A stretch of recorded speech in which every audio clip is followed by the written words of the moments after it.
Welcome to Wizard Team, a Black magical podcast for Black magical stories.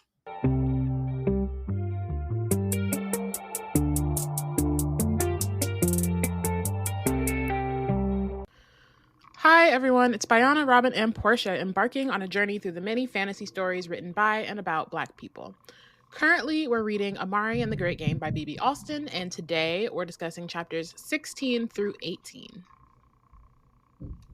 But before we get into all of that, let's talk about things that happened previously on Wizard Team. So, last episode, we talked about the fact that Amari and Maria were spending time together, and Maria spent some time trying to get Amari through some ideas of using her magic. But before we can get into any thoughts about what that might mean for her ongoing, we see a red alert go, and suddenly Dylan Van Helsing is free from the sightless steps, conveniently timed to be not that far after Amari texted the grown man that is Cosmo and told him that she was going to be turning down the crown.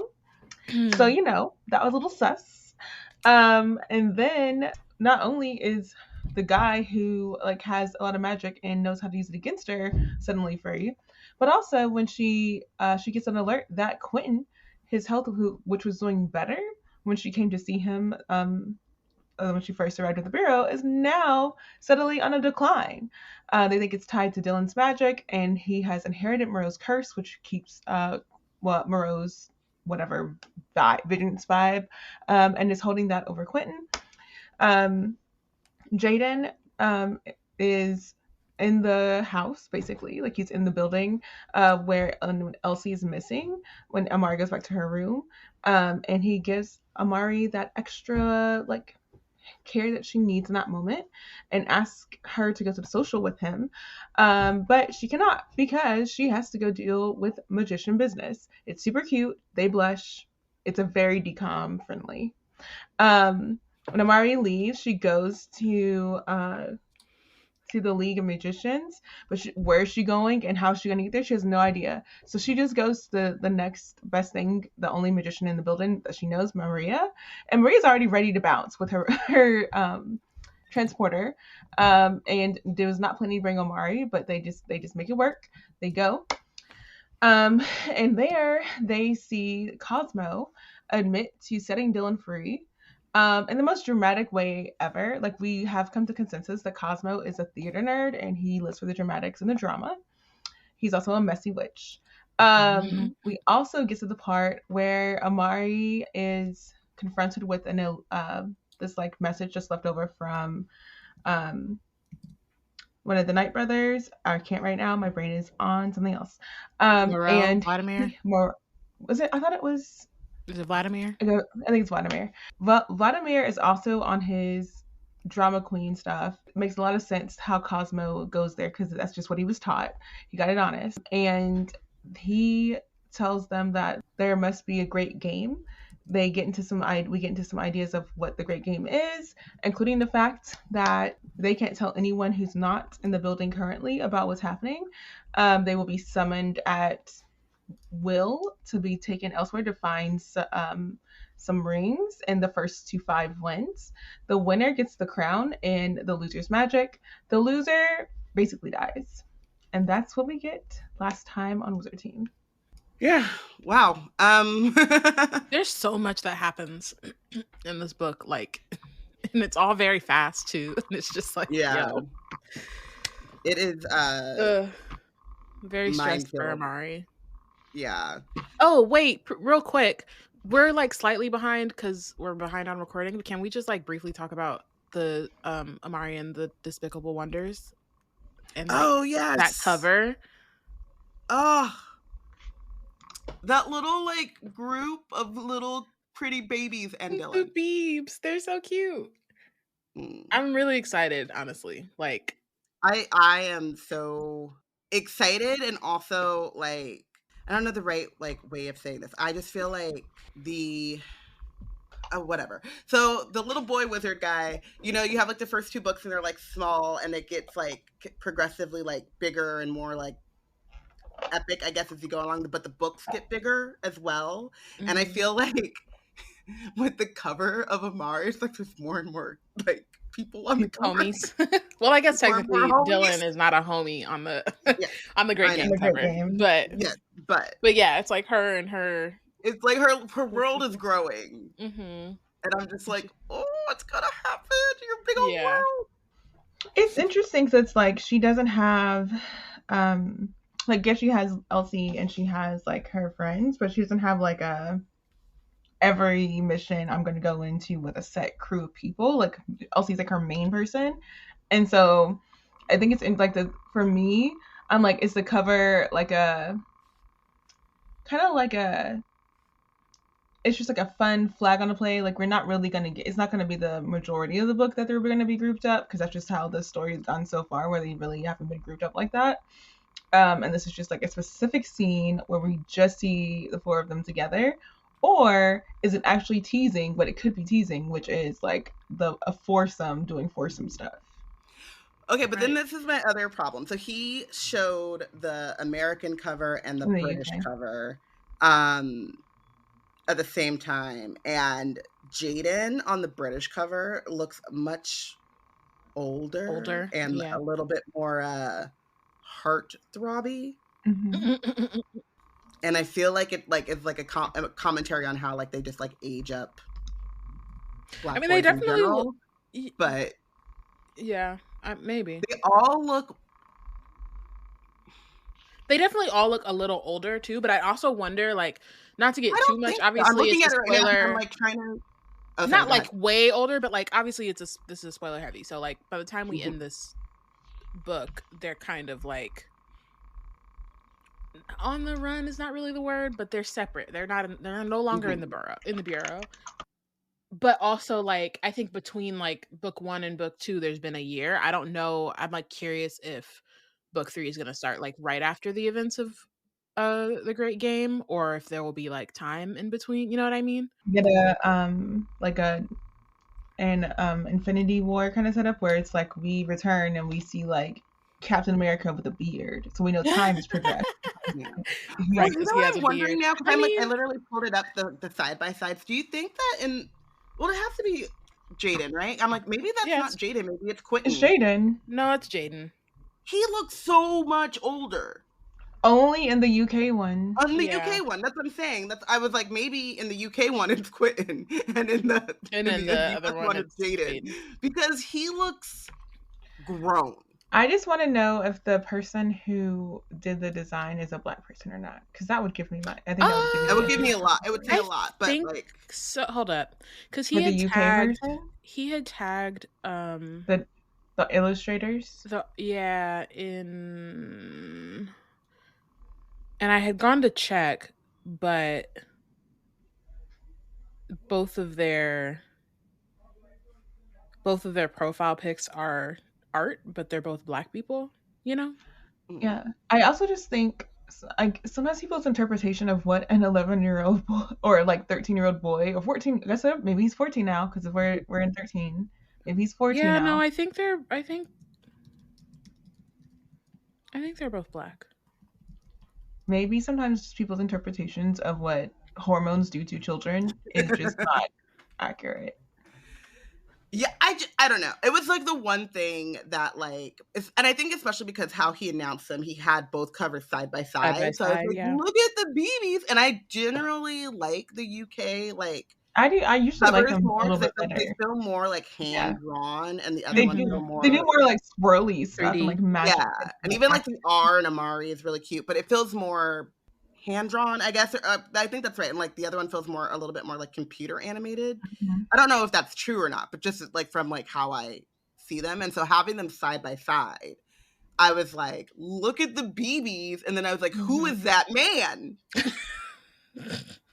Yeah, he does look a lot older in the other one. And it's also possibly because of like how they're standing. So you see more of his body. So he looks much taller. He looks farther back too, yeah. He's further back, yeah. So he also just looks like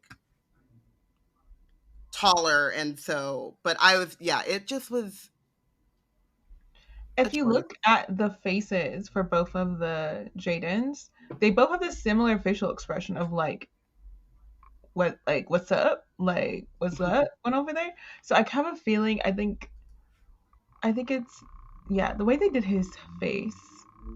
But even like I don't know, like the American Jaden looks Younger. Yeah. And even like I was like trying to see like, oh, maybe they all look older, but I feel like the Amari in the UK version looks a bit younger. I mean, they look like the same age. I'm not. Yeah. Oh, it says on the thing the cover is illustrated by Brittany Jackson in the UK. But like even like Laura has like the little like fatty cheeks to let you know that she's not as old, even though she's got her hand on her hip or whatever. Like she might even look older in the American one than she does in the UK one. And so they gave her girl a bob, like girl white. Yeah, they gave her like an 80s style with the flip, like she was learning hieroglyphy. They gave her a fluffy bob. They gave her like an 80s bob. Like yeah, she's got like height on that hair. Yeah, it's like a Texan bob. And then I think Elsie looks about the same. I think. I prefer the American version of Elsie over the UK version of Elsie. Really? Because I think it just like gives more to her. I don't know what it is. I think she just looks the book. More. It's I guess, but also like she looks like the Elsie in my brain looks closer to like someone who's like ponytail isn't just like like half hanging on her back. Like she actually has like her hair back out of her way, so she can do all the stuff she's doing. I feel like the facial expressions, the Elsie in the UK version is a little bit more timid looking and like unsure. And then the Elsie in the US version is like, what about it, bro? Yeah. Supernatural. But also there could be a level of like timidness to that. Like she because her like kind of like a quibble in her. We're not gonna sit here and talk about art all day. Basically, there's two different covers. I will be buying Ami both because I've been doing that for her. Yes. I will be getting both. I'll be getting my own copy as well. I usually get both. Don't mean to definitely make sure to put in my pre-order in for. Yeah, I need to do that because the thing about here's the thing, and I'm gonna say it, and I'm gonna put in this order too before this episode airs. So I can make sure I do it. But the UK version from Waterstones, they also will give you a cute little sprayed edge, and so that's what I've been. That's what I've been doing for Ami too. Although, okay, I'm going to say this. It's a slight tangent, and then I'm going to go on. I went to look for a special edition of the Eternal ones on Waterstones, and they didn't have it. What? And I'm like, y'all have the golden swirl and the like sprayed edges. They didn't have it, and I'm like, but I have the other two. So what do you mean? What do you mean by that? That's what I'm saying. I hate whenever they keep it consistent. Yeah, I'm like, what is wrong with you? I want that cover. I was like looking all over the place, and they just didn't. Anyway, we should get on to this. Yeah. Back to Amari and the Great Game. Okay, so we're at chapter 16. You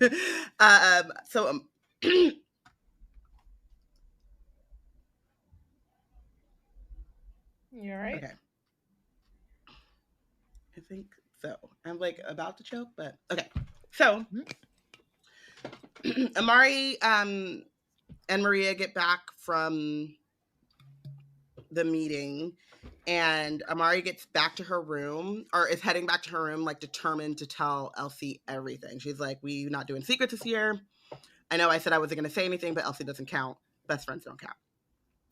But as soon as she tries to explain to Elsie where she was, the ring that she put on that Elsie cannot see starts to like dig into her finger, and then her voice cuts out, and she like literally cannot talk about the game to Elsie.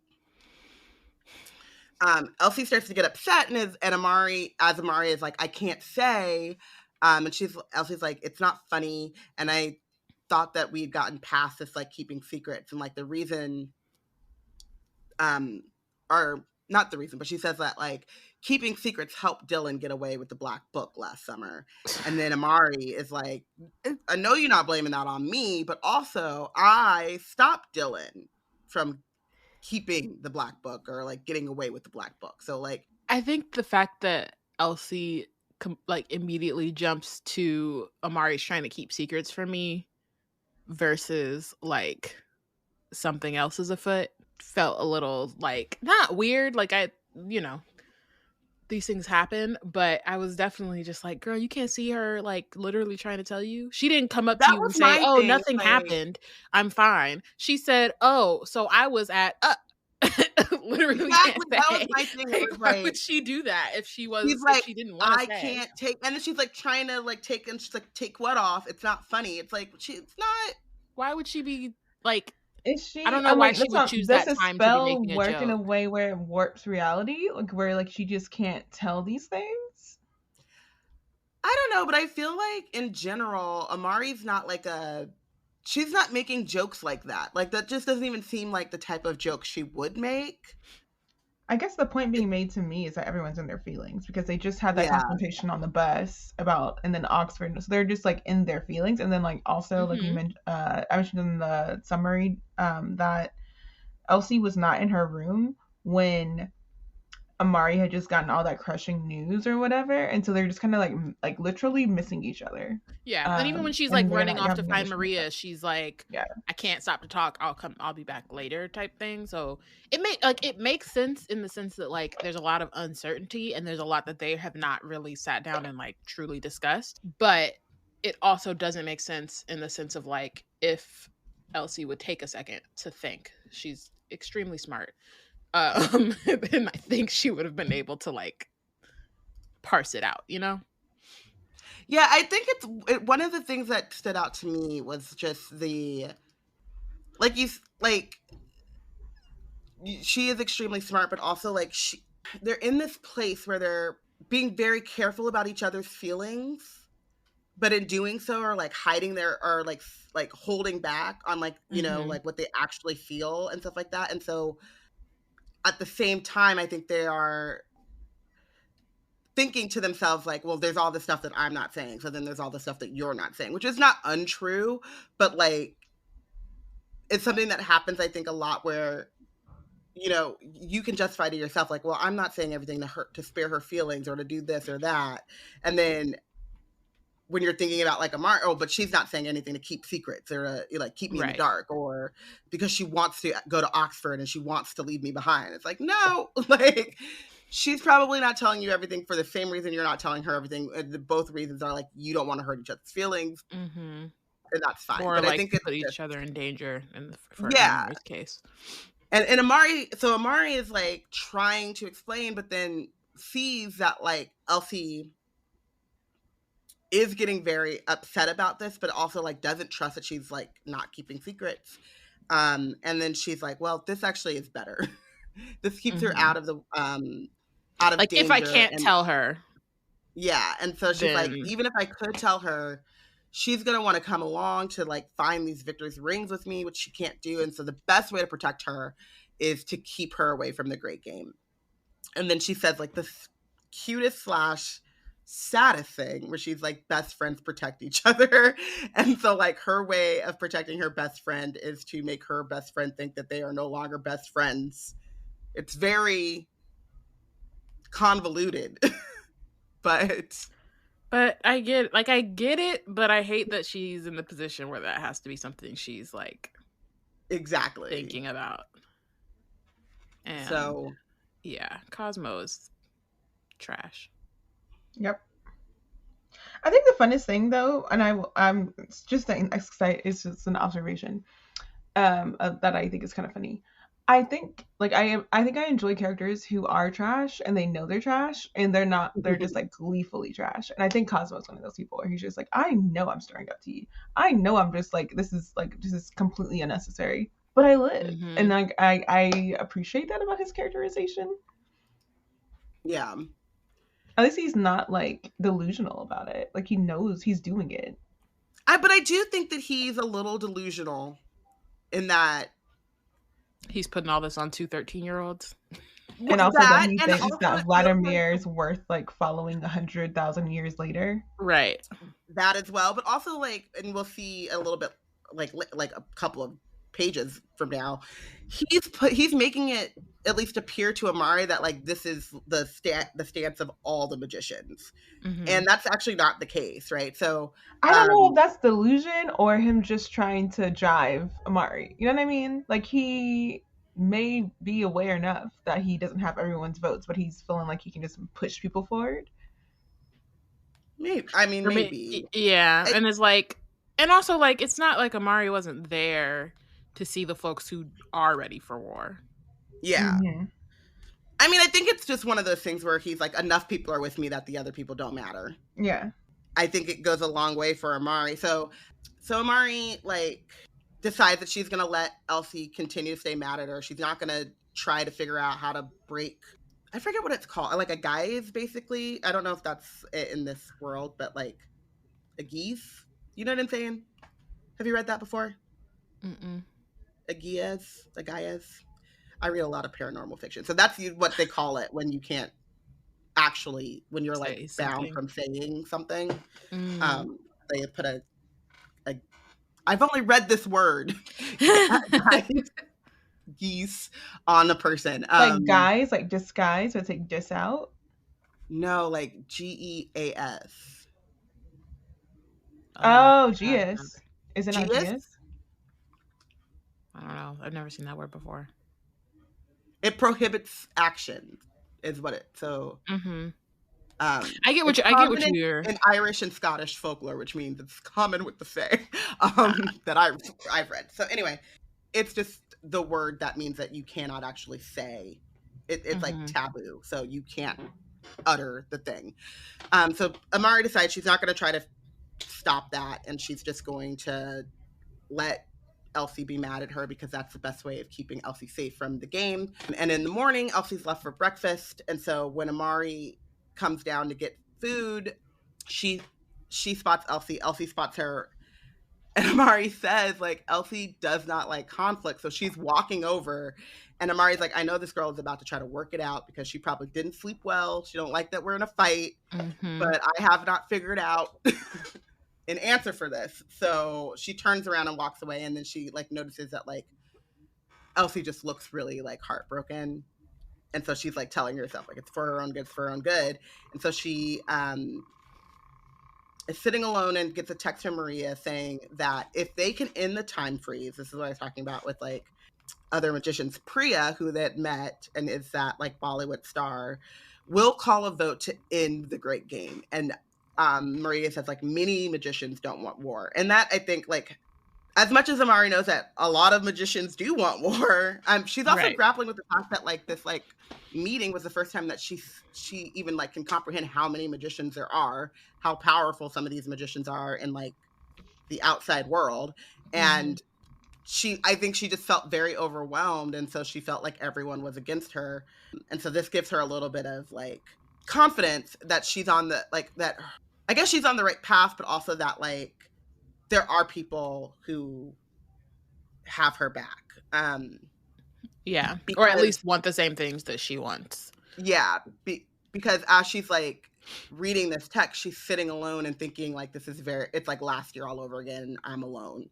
In which case I was like, you weren't actually alone because you had Elsie the whole time. I'm sorry, but you saying you are not alone. I am here with you. I'm saying. Yeah.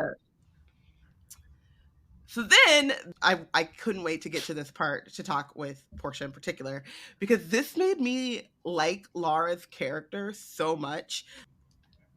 Not in the way that she's not a brat and but like, I just was like, I get you, girl. So she stomps up to Amari. This is how I read it. She stomps up to Amari and sits down, like plops down next to her and says, I asked Agent Fiona about switching partners, but she won't let me. And like, why did you do this to me, basically? And Amari's like, I'm glad that like me doing you a favor turns into you like trying to ditch me behind my back. Laura's like, this is awful if even you feel sorry for me. Like she said she hates that even Amari feels sorry for her. Amari, I love this response. It's like, I don't feel sorry for you. You're stuck up. You're spoiled. You're just plain mean. And then Laura's like, okay, I get it. Oh, if it's your crew. Right. Yeah. Nobody can hear it. Record label. He was whole like, family's trashed except Maria. Like, yeah. He was like, I know that Hiss is not out yet, but let me channel my inner Megan Thee Stallion. Exactly. Okay. Like, F you and your set. Face. And Laura's like, yeah, I was awful to you and karma is real. And I love, it's not an apology, but it is an acknowledgement But I also just love that, like, this is why I'm like, I like Laura's character, but not Laura, I guess. Like, I still recognize who she is. But I love people who were just like straight up. She's like, yeah, I was crazy. I was really mean. And unfortunately, like, it's coming to bite me in the butt. Not that she feels bad about being mean. She's just recognizing that, like, oh, Just that's how what was happening, and like, yeah, and also is not like she's not victimizing herself. No, which is usually what happens in those kinds Woe of is cases me. where, how like I me. did all this stuff, whereas in this case she's like, nah, I deserve and this. Also, she's not saying that like it's like her situation is different because, you know what I mean? Which is like, I think what those people who victimize themselves want to believe is like, well, it was different with you than it is with me, because I was justified in some way or whatever. So she's like, I think I will also say, like, we'll get a little bit more, like, you're about to read about more about like what's happened to Lara in the last, like, since the last time we saw her. And so I think it's also that too, there is some like reflection that has happened, because I feel like if something like this had happened like at the end of, like, if we had picked up right after the events of Amari and the Night Brothers, she wouldn't have been there, you know what I mean? I could totally see her being more like playing the victim in that case. But she's had time and a lot has happened in the last year, including like her siblings being outed as magicians, including like all this other stuff. And like kind of learning more about like her friends and like people she thought were friends and all of that. So yeah, it's also like you can tell she's done some thinking in this time as well. And I think you also can tell like what her dad's nonsense has done to her in a way that it just feels like when Amari was becoming friends with Dylan, like Dylan obviously, and like Maria says, like everything that Dylan did was like to further his own goals, and he's manipulative from like start to finish. But like when he would talk about his dad, it was like, oh, he understands like how bad his dad is, right? But he made his dad out to be just like the villain, and I think that like Lara understands how bad her dad is in terms of just like expectations and like as like a like he's a dance mom basically. And so she like, Lord Davis like Lord Davis, exactly, like she understands like the like from the that this amount of pressure and this kind of stuff is like embarrassing and like, you know, but I don't think that she didn't turn her dad into like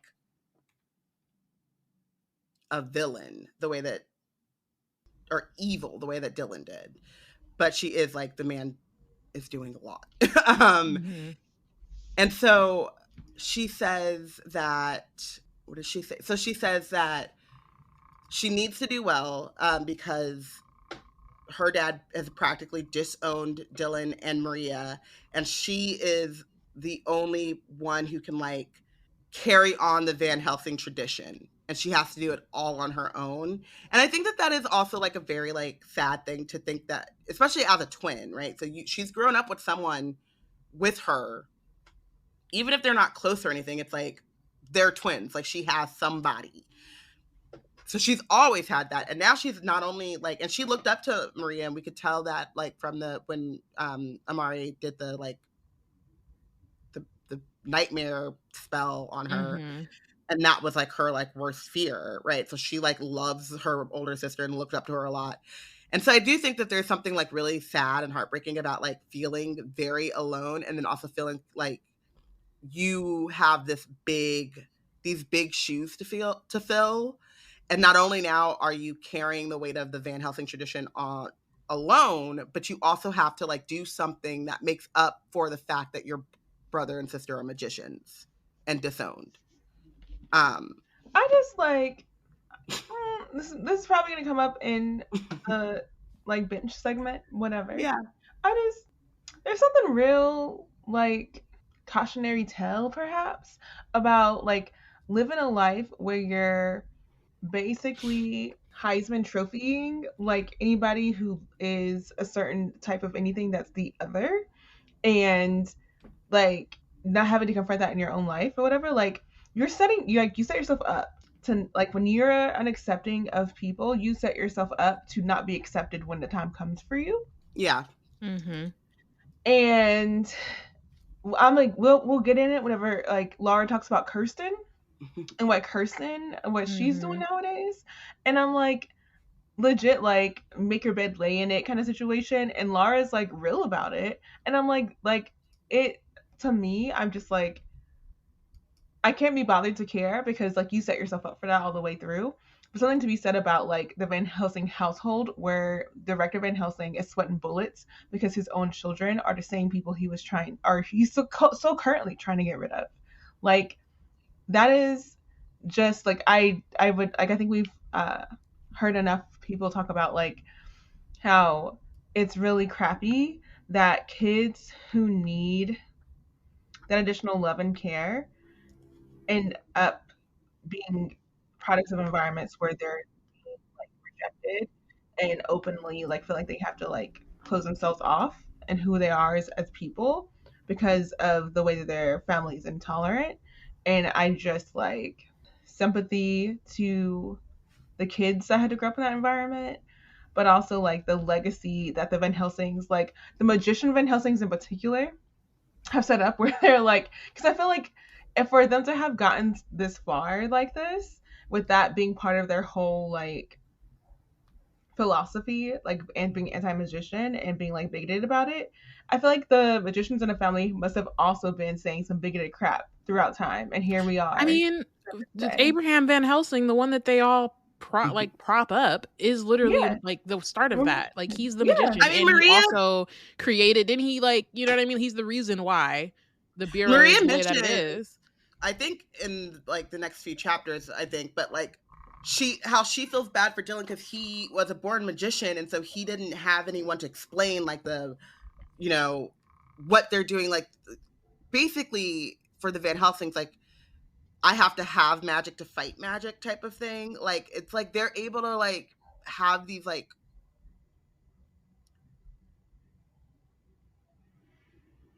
hold these, like, two differing, like, they're able to hold on to this, like, anti-magician sentiment while taking on magic, because in their minds, like, they're taking on the magic so that they can.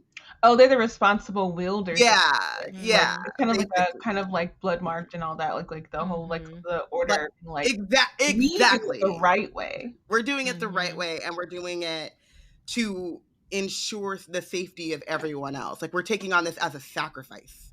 We're not doing it because we are relishing in the power. Meanwhile, no one else can have the power, and they're relishing in the power. Exactly. And they get annoyed whenever someone shows up 100% magical, like Amari. They're like, excuse me, why didn't my child have 100% magical ability? That seems unfair.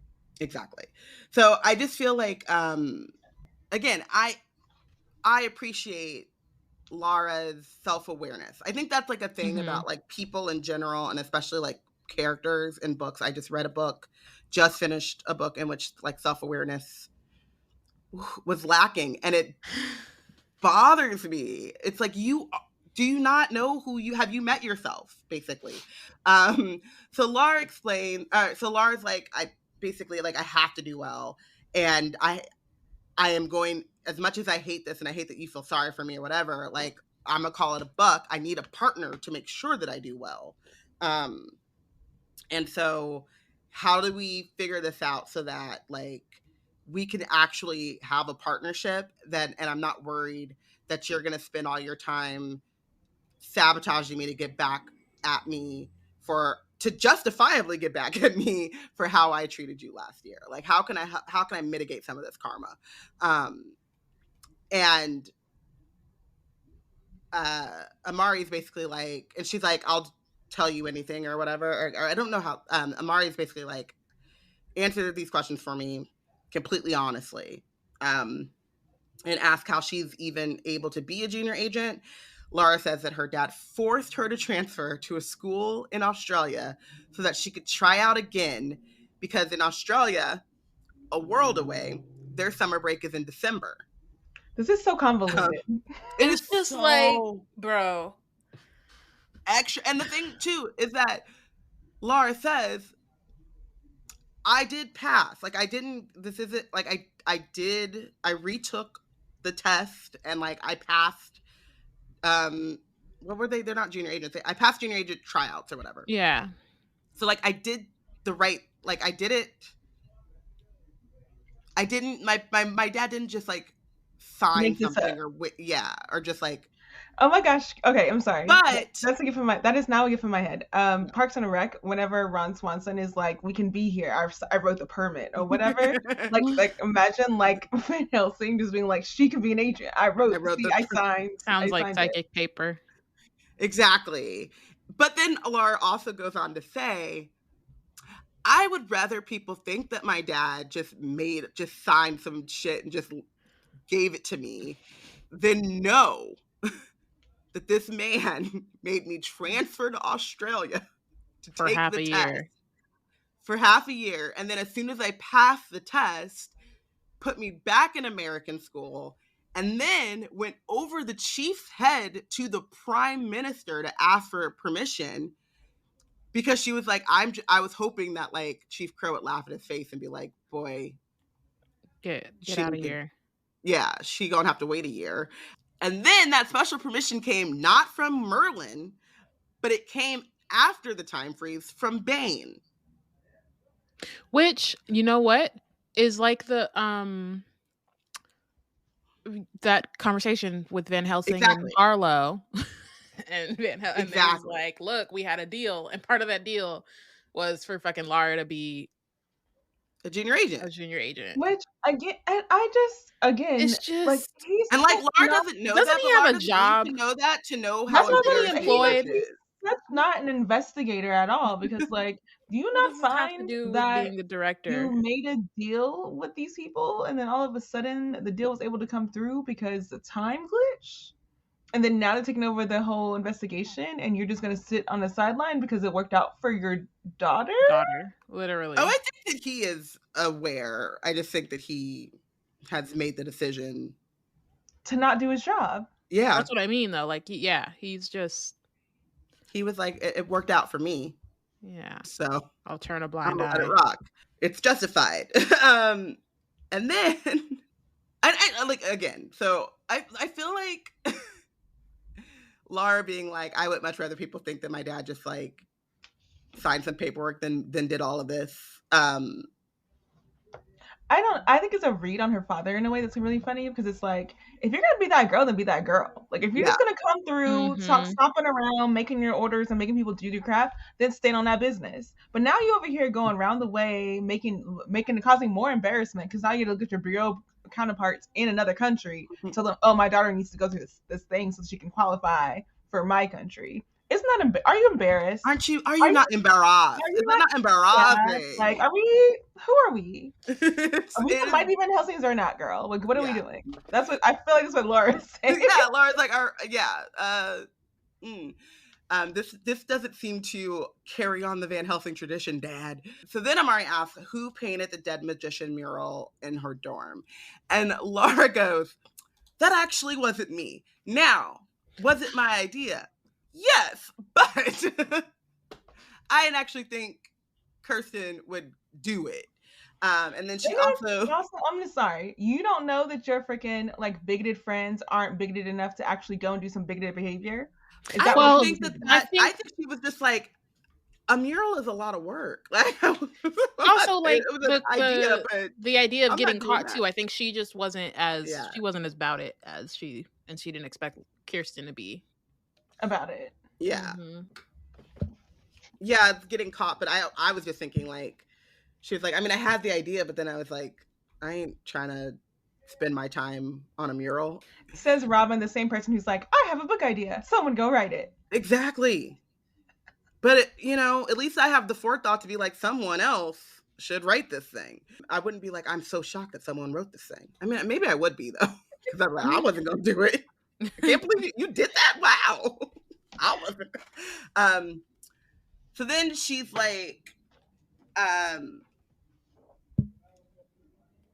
Kirsten actually did it, but like me and Kirsten aren't even cool anymore. Most of my friends are people who I thought were my friends have ghosted me because they were uncomfortable with the fact that both of my siblings are magicians. And like, I, again, don't feel sorry for Laura, but like my level of respect for her just like really skyrocketed in this. And then Amari is like, why? Please the explain. same, huh? Why does your respect for her skyrocket? Because she like takes responsibility, and she isn't like proud of how she behaved, but she's not shying away from it. When Amari asked about who did the mural, that really wasn't me, she says quickly. And then Amari's like, I'm not convinced. Laura must see it in my face because she adds, but it was my idea. I did want to scare you into quitting. And I had no idea that Kirsten would actually go through with it, which is like, she didn't say like, I had no idea that Kirsten would do that because I just, it's so mean. And like, I'm sorry that, or whatever. Like, she stands on it. Like, she just is like, hold my hand.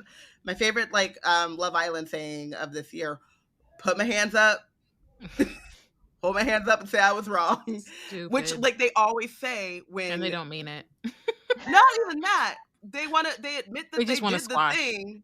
Yeah. And they just want to move past it. Like, they're like, hold my hands up, say that I was wrong. And then never in that do you think, oh, but they would not do that exact same thing again. Mm-hmm. They're not going to change. Like, there's nothing like fundamentally that has changed about Laura. Yeah. Mm-hmm. Which is why I'm like, I still don't think she's, she's not redeemed. I think the respect comes from, she's also not making excuses. So the bar is in hell. Yeah. For sure. I'm not even trying to, like, you know what I mean? But like, I just think that like, I forget the name of that biddy in the very first chapter of Amari and the Night Brothers. But that gives me very much yeah. She hit me and I'm the, like that victim blaming and like, I am actually, I did nothing wrong. Mm-hmm. I think that like Laura just being like, yeah, I was a bitch to you. The problem was it didn't work out in my favor in the long term. Right. That I'm like, okay, well now we're at a foundation of understanding where I think like Amari says, can't promise that we'll be friends, but we can coexist. I'm not going to sabotage you because sabotage me, going to sabotage me, and I'm not about that life. Exactly. And also, she honestly doesn't have either the heart nor the time to sabotage anybody. But she's also like, you actually are right in the fact that like there is a bunch of stuff that because like honestly, like Laura's like, I've been training for this for years. But not only that, but like if you think about it, she went from summer camp, failing the tryouts, to immediately going to Australia. Like she's been training in practicality nonstop, no break. She reminds me of a women's basketball player, like from one season to another, just going overseas to play in the next season with a new team type of thing. So Amari is also like, okay,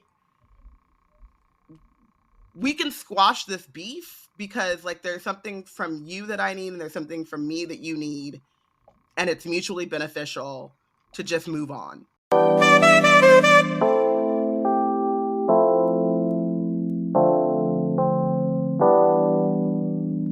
This episode is brought to you by MeUndies.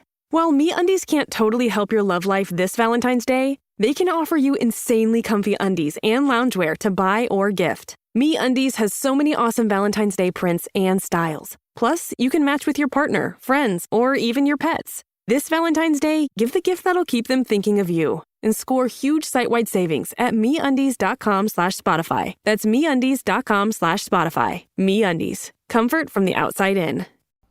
Love B&C content? Want to see the tricks behind the treats? Every month, we drop behind the scenes and bonus content on our Patreon. Baddies at any tier get access to notes, process videos, and podcast outtakes. Support us on Patreon at any tier by going to patreon.com/blacknerdscreate.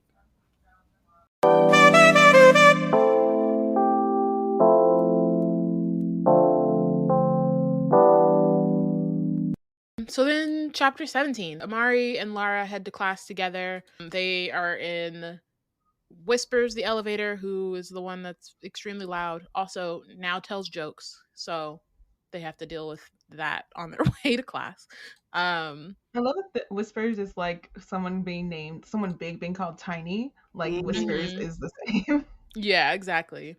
I will say, like, I like this chapter a lot because we get a lot of like good information and stuff, but we also get some great world building and just like some fun stuff before things devolve. So so today is field training. So they're going to the operations bay to basically they'll be assigned like an adult to help them on their mission. I have a question before we go too far into this. Yeah. Because we talked about this a little bit before. The chapter illustration. Is that Magnus? Who is this man? It has to be Magnus. I think it's Magnus. I actually, it was funny when I saw it. I think I was like, oh, who is this? And then I just kept going. And then after I went back and I was like, no, that's so Magnus. What we're saying is Henry Simmons as Magnus in the adaptation is on. It's a go. Mm-hmm. I feel like they don't look the same. They don't look the same, but he's a black man. No, I don't know. What I'm saying is I feel like this drawing is off because how Magnus is described in the first book gives like white man. This is not cowboy. Yeah. And I'm like, this is necessarily. But like his name is Beauregard. Black and brown people are cowboys, so that's fine. However, like his hair description and stuff, like I'm like, it did not give black man. Well, I don't remember his hair description. Do it with like because it does give like it gave like like lion's mane stuff, so you could do like the like Frederick Douglass. Oh. But see, like here's the problem with that. That'd be Black History Month. Amari respects this man, so does Quentin, and then her mom was flirting with this man, and I just don't see somebody with a Frederick Douglass getting that much, like goodwill. Yeah. I don't know, but I'm pretty sure that's Magnus. I don't think it can be anyone else. I'm pretty sure that's supposed to be Magnus. However, I think it was whoever illustrated it versus the actual like reading of the like description from the first book. I don't know if that happened because I need to go back and be like, did we get a Magnus drawing in the first one? No, I thought we did. No, we didn't. Okay, no, because this one has like has new drawings. Like the other one, they not that like some of these are recycled, but like there were more recycled. Oh yeah, there was just like kind of like 4. Yeah, there were like a few. Yeah. Whereas like this one has a lot of. I don't know. Like has more people in it. Like this, like the first book had more like objects. Beings. Yeah, not really people. And this one has more people in it than I think the other book did. I don't know. I feel like either way, our fan casting is. It's alive and well. Correct. I'm saying do what you do. However, when I read the description of this man, I did not get black man, and I'm just a little confused because this looks like a black man with a perm in the thing, and I'm just a little confused because that's not the vibe I was getting from Agent Magnus was a black man with a perm, and I don't know what to do. I love that all three of us like same. But listen, I'm like, I'm here for it now. I didn't know it was an option, but now that it's an option, because I was, who is this man? Yeah. At first, I thought it was like the person they were going after, and then I was like, and then once I got to the end of the chapter, I was like, oh no, it can't be because weren't actually introduced to that like. Them until the next chapter, so I was like, "Gotta be also Magnus in the jumpsuit." The next chapter, the being that they're going after gives me adipose from. Well, that's the being's pet. Oh, yeah, the being's pet. The shade. It looks very does look like an adipose. Yeah, I was like, it's cute little froggy. Mm-hmm. Wait, are those the white things from Doctor Who that came out of the freaking Yeah. Yep. Ew! No. You're so cute. What do you mean, ew? Absolutely not. If I could lose weight, lose my love handles, and have a cute little pet, squishy. Absolutely not. Adorable. Yeah, I don't particularly want an adipose, but I'm not really a pet person. So anyway, let's keep going. So they go into Operations Bay. All of the like screens are on this like giant beast. It's called a carcole. I'm probably not pronouncing that right. There's an H at the end of it, so like, could be more Welsh. Who could say? And or they call it the Doomsday Snail. So it's the second worst of the 7 great beasts. So we got another beast, and it's like a dragon crossed with a snail. I just saw a really big ass snail. Well, no, because they call it a dragon, and it breathes like radioactive beams. So, but it has a shell, and it's slimy, and it's slow, but it breathes radiation. I don't know. I would like to see a drawing before I decide whether I to take him under my wing. Whether to claim him as one of my own. There may I don't be particularly a like snails. illustration that might give this justice. I might be able to, if I remember to look. I might, because I don't know the name of it offhand after that staring. I might. Yeah. Okay, it's from French folklore. But like the dragon snail thing, I feel like Pokemon has something similar. Yeah, no, when I literally just I was Googling it, and it said, but now I don't see it on the actual page, but it had like Pokemon as like an option, but it's from French folklore. Robyn is like, absolutely not. It looks, it does look, it really does look like a dragon snail mix though. I'm not going to lie. It does. All right. But it is very, I want to like, I'll just send the image thing. It looked crazy.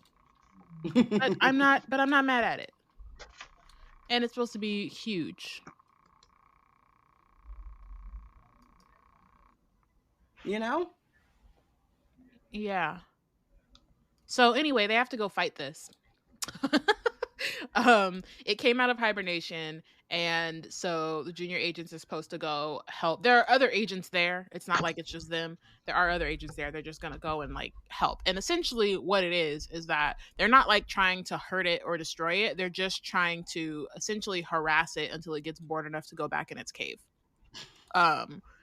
And so each like pair of junior agents will be teamed up with a senior agent, and then they'll go and like do their thing. Then we find out that the snail's slime is the main thing that's protecting it from being like, that's what makes it a problem. Oh yeah, it's like 10 feet of like armor essentially, I think is what they said, of slime. Like impenetrable like slime armor, which is like, go you. Like the thing that's gross, like is utterly disgusting. It's so weird because I can't decide how I feel, because I really don't like, I don't really like snails, slugs, gross. But like, it's a dragon, and so also I don't know. I haven't decided. Want to see it prosper, or do you want it to never come out of its cave? Like, I don't know. I'm torn. just kind of like, I don't know. I don't know how I feel about it. It's interesting that like, yeah, it's just interesting. Yeah, who could say? So then we find out that Tristan is on Amari and Lara's team, thanks to Director Van Helsing, who is now pulling strings for some other kid for some reason. But again, is this your job? He doesn't have a job, I guess. Are you not busy? Is your son? No, he's not. You know why? Because he's not investigating the time freeze. So he actually has a lot of time. He's not. Did his son not just escape the sightless depths? But he also must not have had a lot of time on his hands whenever he was setting Lara up to go to Australia, because you had time to coordinate all of this with the freaking government of Australia. But at the same time, your son is in the sightless depths, and you don't like. There's freaking alerts on unwanteds all over the place. So what are you doing with your directorship, sir? Yeah, it's giving jobless. It's giving vanity title. Yeah. But we also find out that the three of them they're with Magnus, one, who's also been promoted to deputy director, by the way. And they're with him, and they're not going to fight the carcole because Amari, now that Dylan is out, everyone thinks it's best that Amari stays closer to the Bureau for her own protection. I think it's interesting that they say protection, but it sounds more to me like a Magnus thing and not like a Van Helsing Harlow thing, you know? And Like, also, it it sounds like honestly feels more I like a think bait. Magnus might be It feels like a thinking bait protection. thing. I feel like they're like, oh, she's good bait for if he's gonna run up on her. potentially, but I'm saying like the way that Magnus explains it versus, right? It's not like Yeah. Chief Crow came out and was like, yeah, we think, or it's, and also not a like she's imprisoned and like stuck on like at the It Bureau, definitely you know feels to me like we don't want to give her the option of going and joining these magicians. We still don't really trust her or whatever, and or using her as bait. But Magnus is like, what you meant to say was for the safety of this child. Mm-hmm.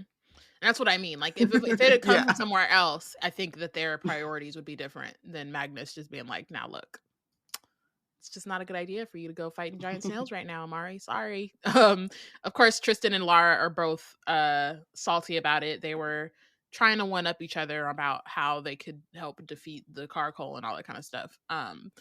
Before Magnus was like, hold your horses. So instead, they're going to deport an unwanted instead. Fun times. Yay. This is why Amari trying to be in law enforcement and Quentin for just- setting the example is messed up. Because It's one just day like- it's all fun and games and you're over here like talking to Sasquatches and their mafia. The next day you over here ICE. Come on.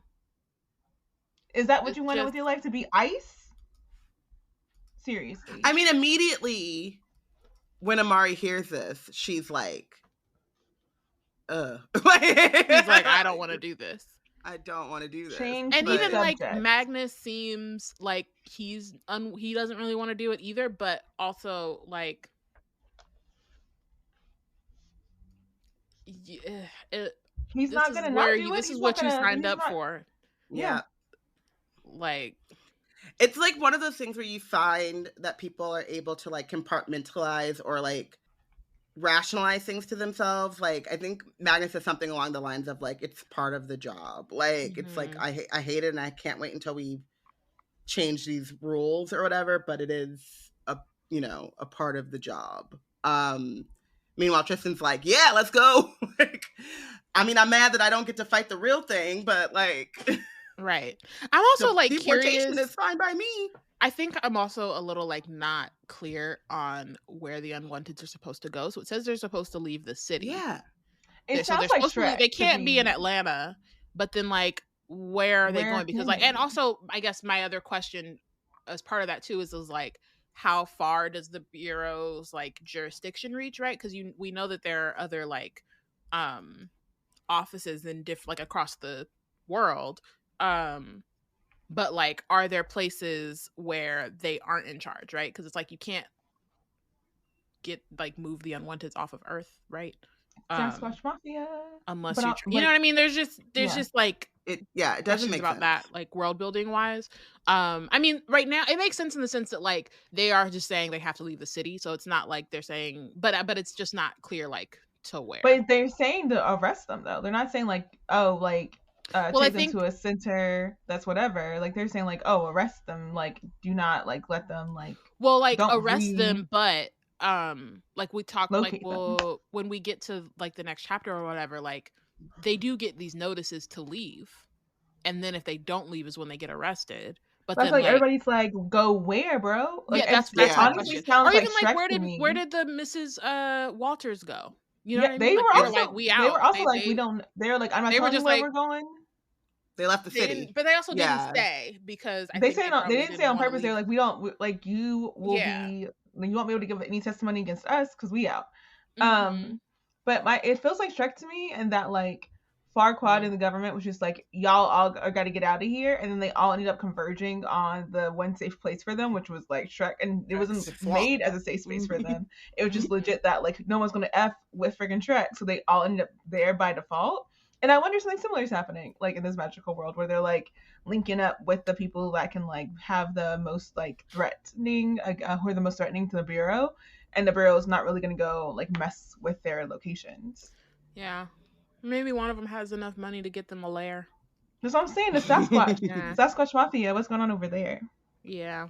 So Magnus is like takes them. They're on their way to the gadget room. There's a moment where they see Fiona and Magnus, and they have this like very cute, like they both blush when they see each other, all that kind of stuff. And Amari realizes that now that Magnus has been promoted, they no longer are partners. And Magnus is like, no, we're not partners in that way anymore, but we're about to be life partners, which is adorable. Is so cute to me. It's so cute. And Amari and Lara are like extremely invested. Extremely invested. They're like, did you propose? What's the ring look like? Like, what did they want all of the details, and Magnus give me the tea. Magnus is getting all bashful, and he's like talking about it. And then Tristan is a hater and is like, does this have to do with anything that we're doing? It's like, we're on a walk. Have some joy. Do you know what joy is? Because you have joy by gleefully arresting people. That's where you find joy. Yeah. Like, please go somewhere. It's also like, he's like, these two girls that I'm set on bullying are having a grand old time with this, and I would like them to not be happy ever. But also, like, the girl of feminization of emotion. Yeah.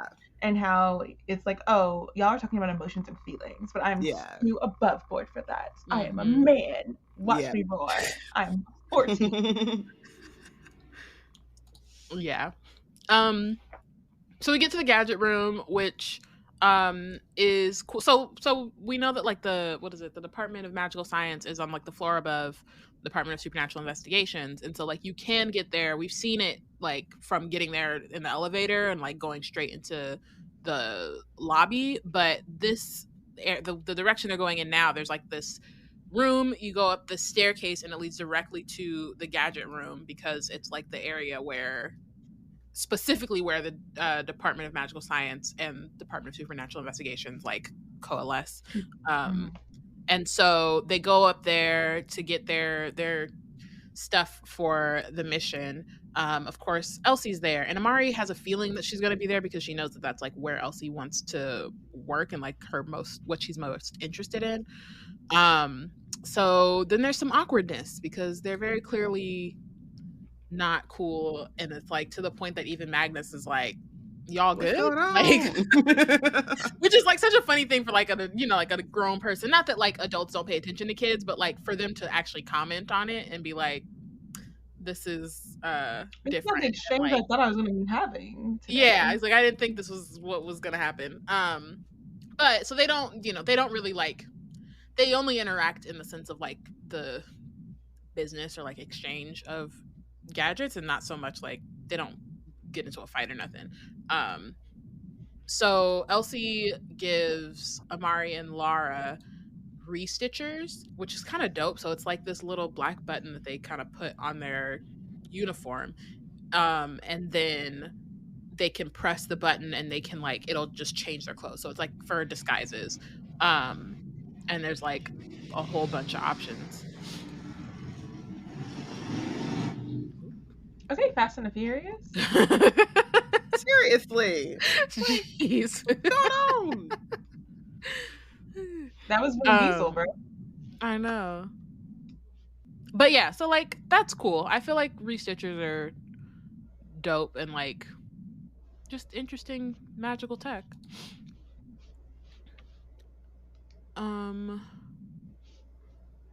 Okay, so then they leave.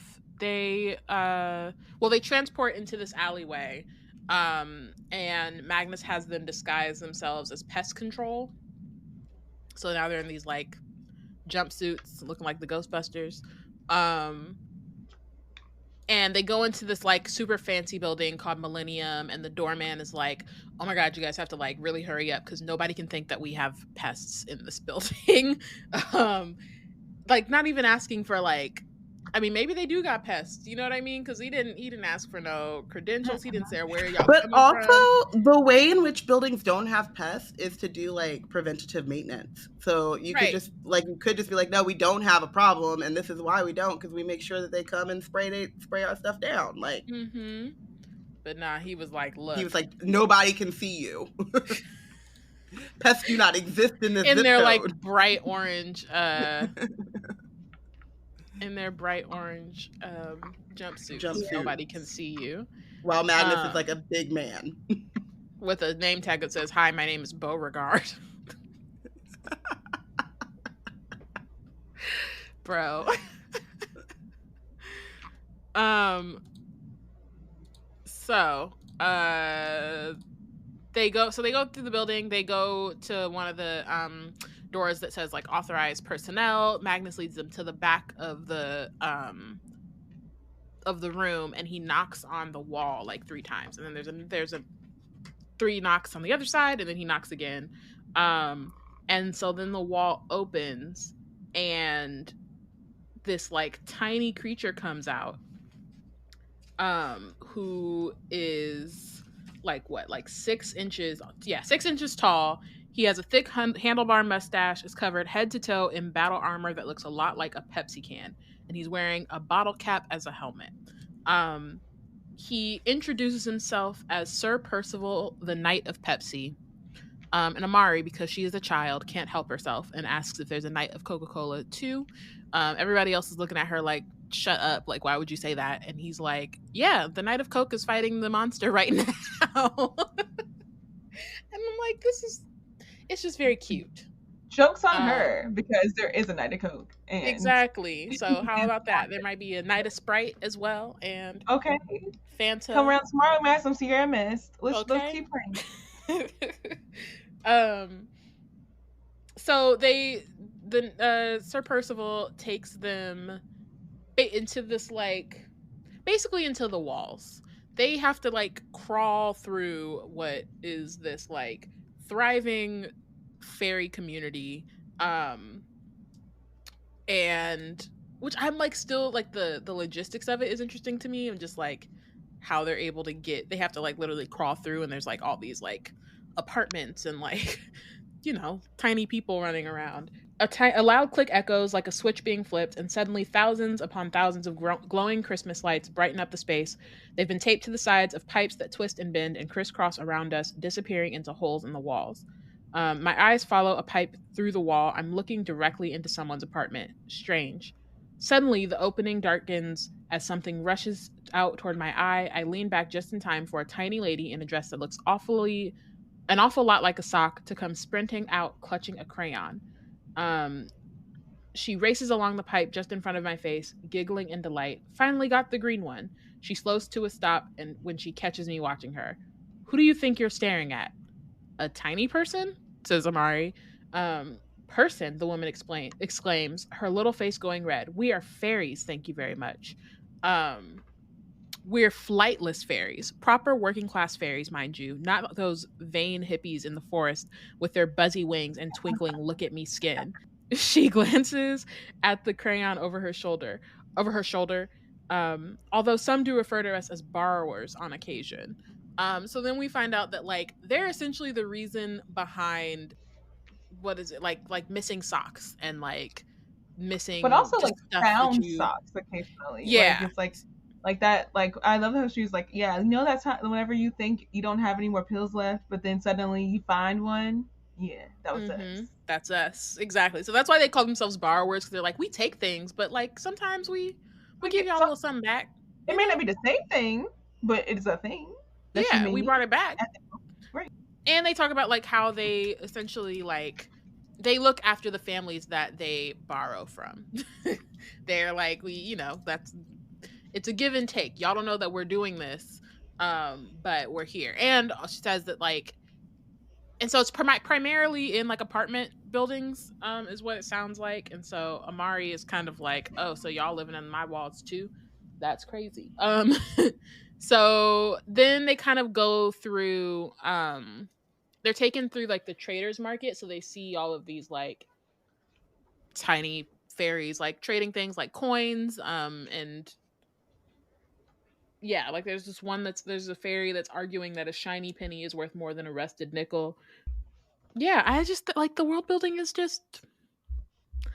I just love it's like one of my favorite things about this book, honestly, or about these books is just like the really little like snippets that we get of this world. They never go somewhere that's like boring.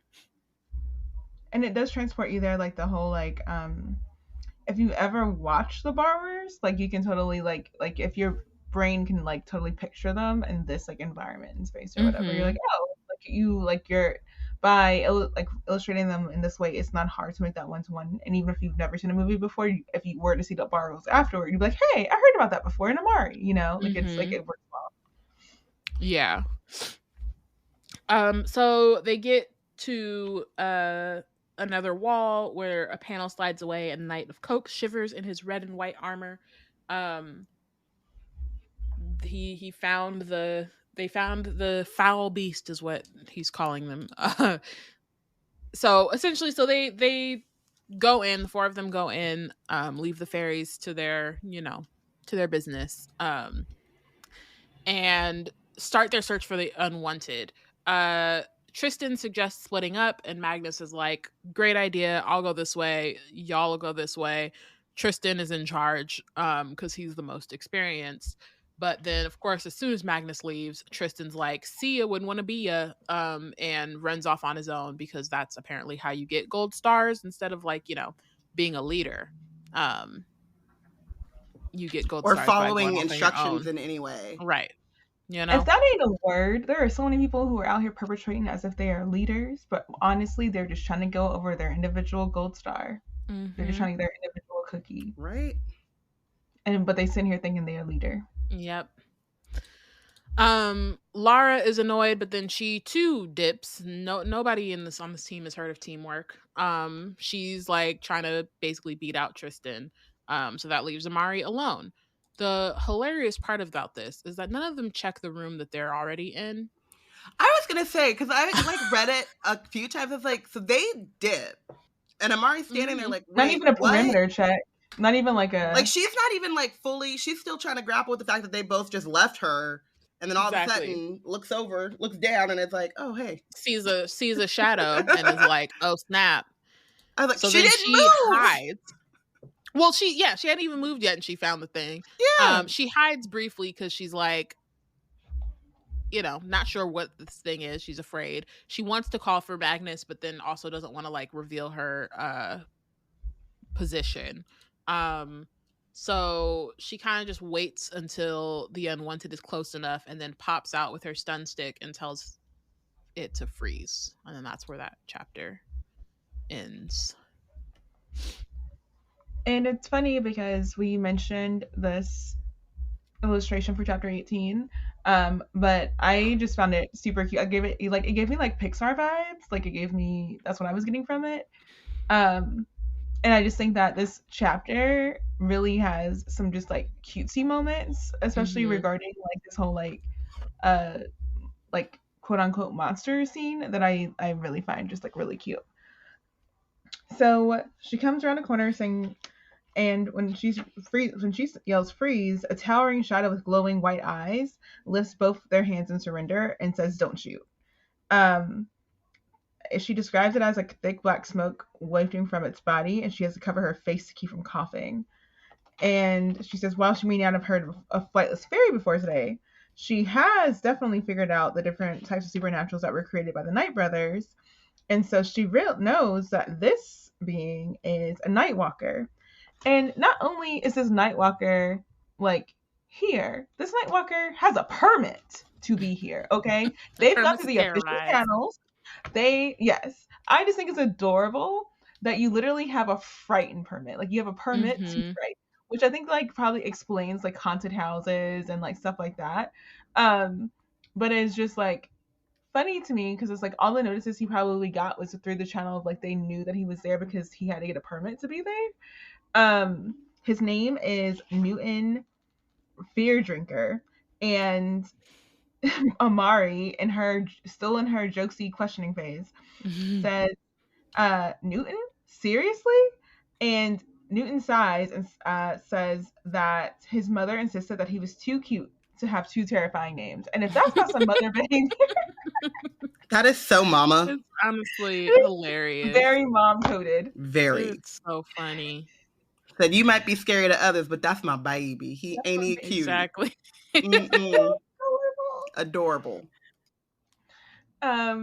And I also like think about the energy she was giving the universe. So she was not gonna let her child be out here getting scared but scared. She was like, no, he's gonna be Newton, and you're gonna respect that he's cute. Like I know he's cute. You're gonna see that he's cute too. And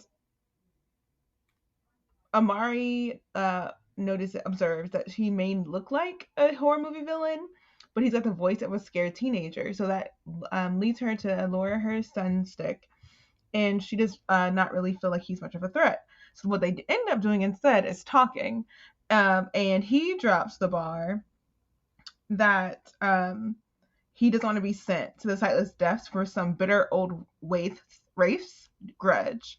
And I'm like, that part. He's like, there's real monsters down there. And I just love that Bane's like this is what I feel like instead of saying Bane every time, we should call him the bitter old wraith. Like, cause like that's who he is. Like the summary of his character right there. Mm-hmm. And I can just imagine the rest of the like magical world that's been on his other, like his bad side or whatever, all like this bitter old crusty old, like just going in on him. Like I just want to hear all the like words they have for this. More drags. Yeah. And I mean, like, even, and also like the part of like, you know, there's real monsters down there, right? Like we have seen the like actual evil of this world, and this Nightwalker with his permit to terrorize is Newton.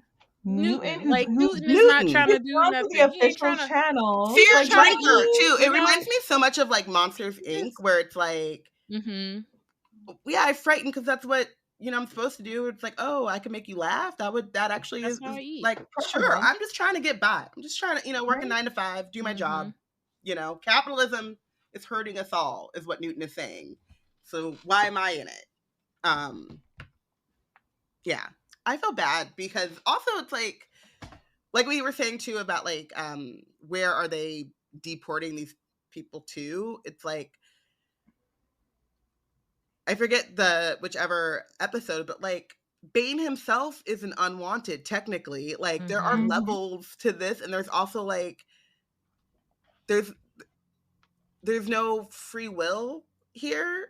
Like to let Newton, like why can't Newton just do what he has a permit. He's going about it the right way. He is not breaking any laws. Let him be. Right. He is documented, and even when like minding his documented business, they still trying to get him out of here. So what does that really mean about the culture? Exactly. What law is actually being enforced? He is trembling at the thought of going there, because Amari does say she's there to turn him in. And he notices that she is he calls her that magician girl. And then he puts her onto some game that she didn't know nothing about.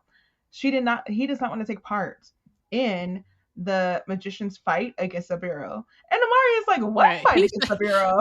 I love though how he's like, look, I don't want nothing to do with the Bureau. And then he's like, hold up, you a magician? Okay, let me just be clear. I don't want nothing to do with that either. I don't want nothing to do with none of y'all. All right? I'm just trying to clock in. I don't want no problems. I'm just trying to get in, get out, be me. Right. That's let me scare in peace, please. I'm trying to live my little life over here. I don't want no problems. I don't want no problems from you. I don't want no problems from. I don't want no problems. Mm-mm. I want peace. Not problems. I want peace. And so then that has her looking at her sideways and being like, you don't know? A magician sent out the call this morning for all unwanteds to fight for magician kind as our ancestors did. And she's like, excuse me, a magician sent you this? And he was like, yeah, who else can make a demand like that? It was written in shadow, just like the Knight brothers used to do. So now we get multiple pieces of information. Not only do they, like, is there a fight against the Bureau that's been already, like, determined by the magicians and without Amari's input at all. Also, they're sending out missives on this stuff to people who have, like, reasons to be against the Bureau. And also invoking their ancestors to get them to join this allegiance. And they write in shadow, which, like, that's their way of their main modus operandi of, like, actually, like, communicating with people is through shadow. And I don't think we've seen that yet. No. Also, like, Amari's pretty shorts Dylan. And also, magicians and Dylan in particular is dramatic. They need to sit down. They're so dramatic. But I was also like, maybe it was Cosmo. Could have been Right, we Cosmo don't know. too. It definitely could have been Cosmo. It could have been. I It think could that have been both of somebody. them. Yeah, You know? like yeah. Part of me is like, it was probably Dylan, but Cosmo kind of was like, do what you got to do, bro. Whispering in his ear. Mhm. I don't know. I feel like I honestly feel more like it would be like Cosmo doing it. I could see Dylan. Yeah, because it just gives me like I don't think Dylan is underestimating Amari the way that Cosmo would be, and like going on to the second, like cashing the check before you even got it type of thing. Yeah. And Cosmo's like, well, we'll do the game or whatever, but Dylan's obviously gonna win it. So yeah, Mhm. I feel like Cosmo is like, a bird in hand is better than 200, whatever that phrase is or whatever.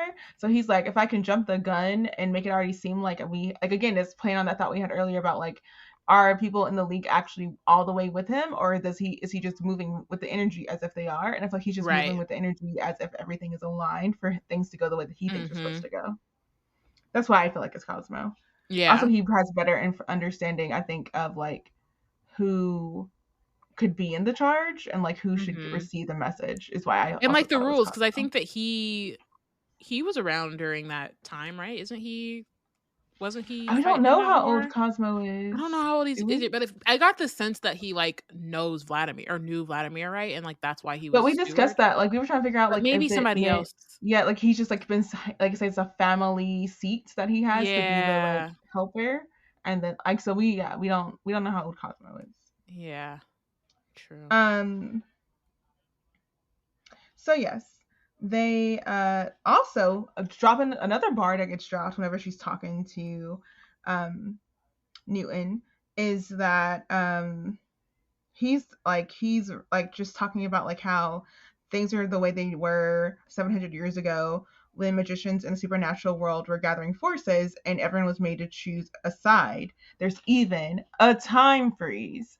And Amari's like, excuse me? And she said, you're saying there's a time freeze, that the time freeze that's happening in the Congress room isn't the first one? And Newton's like, that's exactly what I'm saying. Mm-hmm. His eyes are darting around nervously. The Knight brothers, but you didn't hear that from me. Right. And then Amari's like, okay, so now my head's spinning because Director Focus said that it being a spell was impossible. But it has to be possible, especially if it's happened more than once. So maybe it was actually magicians, and all of the like ire that she's facing from the agents is legit because like the magicians may be the only ones possible to like do this crap. But right as she's having this like epiphany, whose grating voice do we hear? It's Tristan, my dear. Tristan, who comes closer, like she can hear him getting closer from the distance. And Amari's like, priorities. Like, I want to ask Newton more questions, but also she cannot let Tristan see him. So she tells him to leave before the others get there. And Newton is asking the same questions we are. Where is he supposed to go? Right. And like, I'm like this child's gonna know where to go. Because like, what is anyways. So Amari, the best thing Amari has is, can't you walk through walls? And he's like, yes, but my pet Shade can't, and I wouldn't be able to take them with me. And as she's saying this, they can hear Tristan get closer, and she's like, just go, I'll figure something out.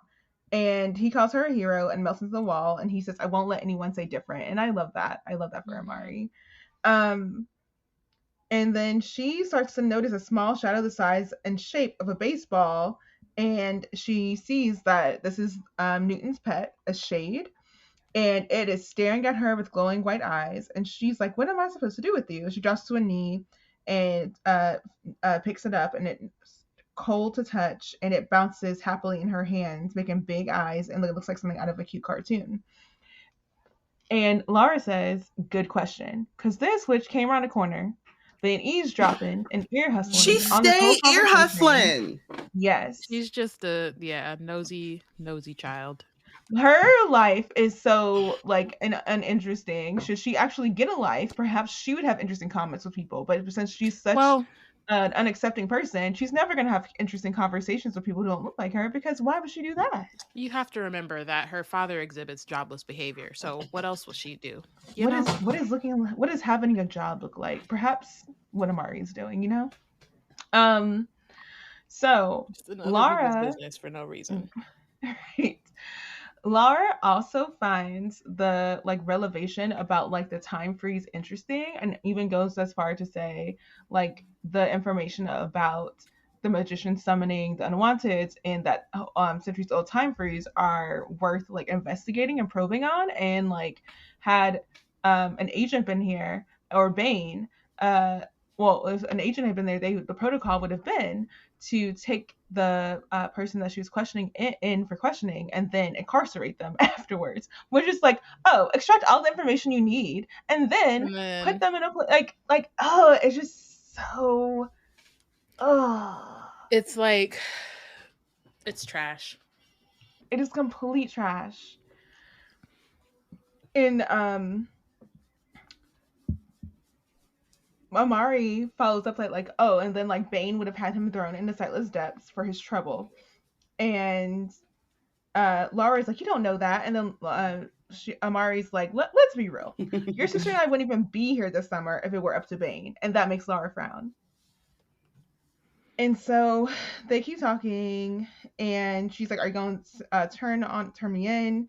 And she like Laura's like non-committal, and Amari kind of pushes it. It's like, what if we don't turn in the shade either? It's a pet and it can't tell us anything. And then Laura sees it and she's like, it is a cute little thing, but, and then that's when Tristan brings his butt around the corner and says, any luck? Laura jumps and then stuffs the shade into her pocket. Nope, didn't find anything, is what Amari says.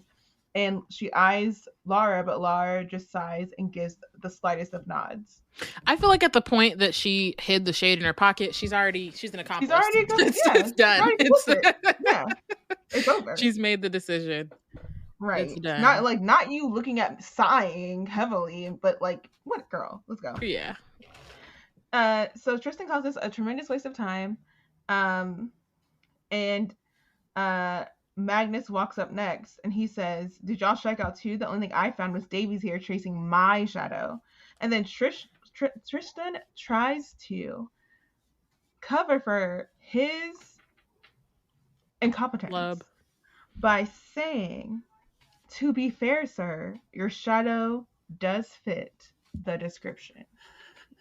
After what we were just talking about with the freaking illustration of Magnus looking like a permed black man, I just want to talk about for a second how gross this comment about the shadow fitting the description. Yeah, like, this is on some prime time real life cop situation, spooked by a shadow of a black man enough to call that it fits the shadow fits the description, sir.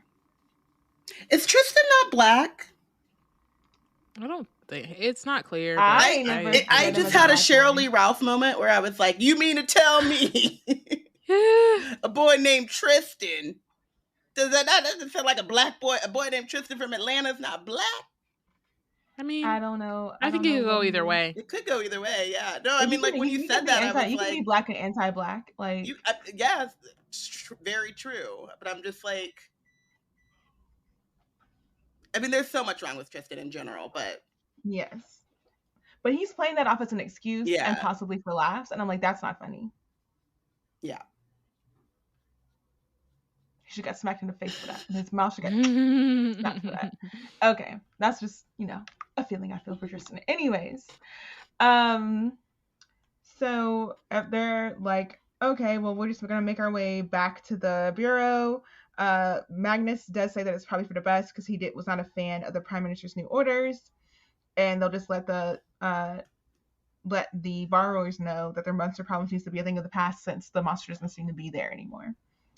While they're on the way over there, Amari gets a squeeze from the ring, and she's like, oh crap, like, I'm in the middle of field training, how the F am I going to do this? So she tries to say, oh, I gotta go back for my son's sick. But then Tristan's bright butt is like, oh, no, it's right there on your holster. And so now everybody's looking at her sideways like, girl, you okay? And she's like, great.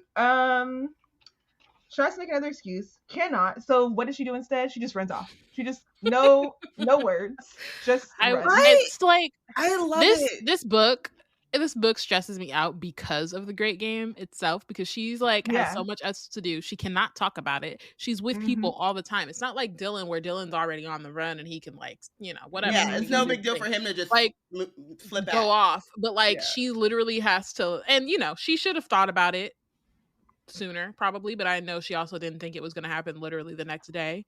But yeah, it stresses me out because she has so much on her plate.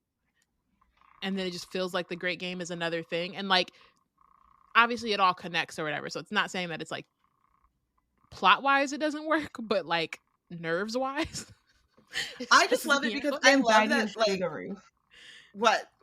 a few chapters ago, she decided to sneak after Harlow and Van Helsing and forgot to turn her phone off. And then her response when she got caught was, they were looking for you, so I just said that I'd come get you. And this time she's like, and then just runs.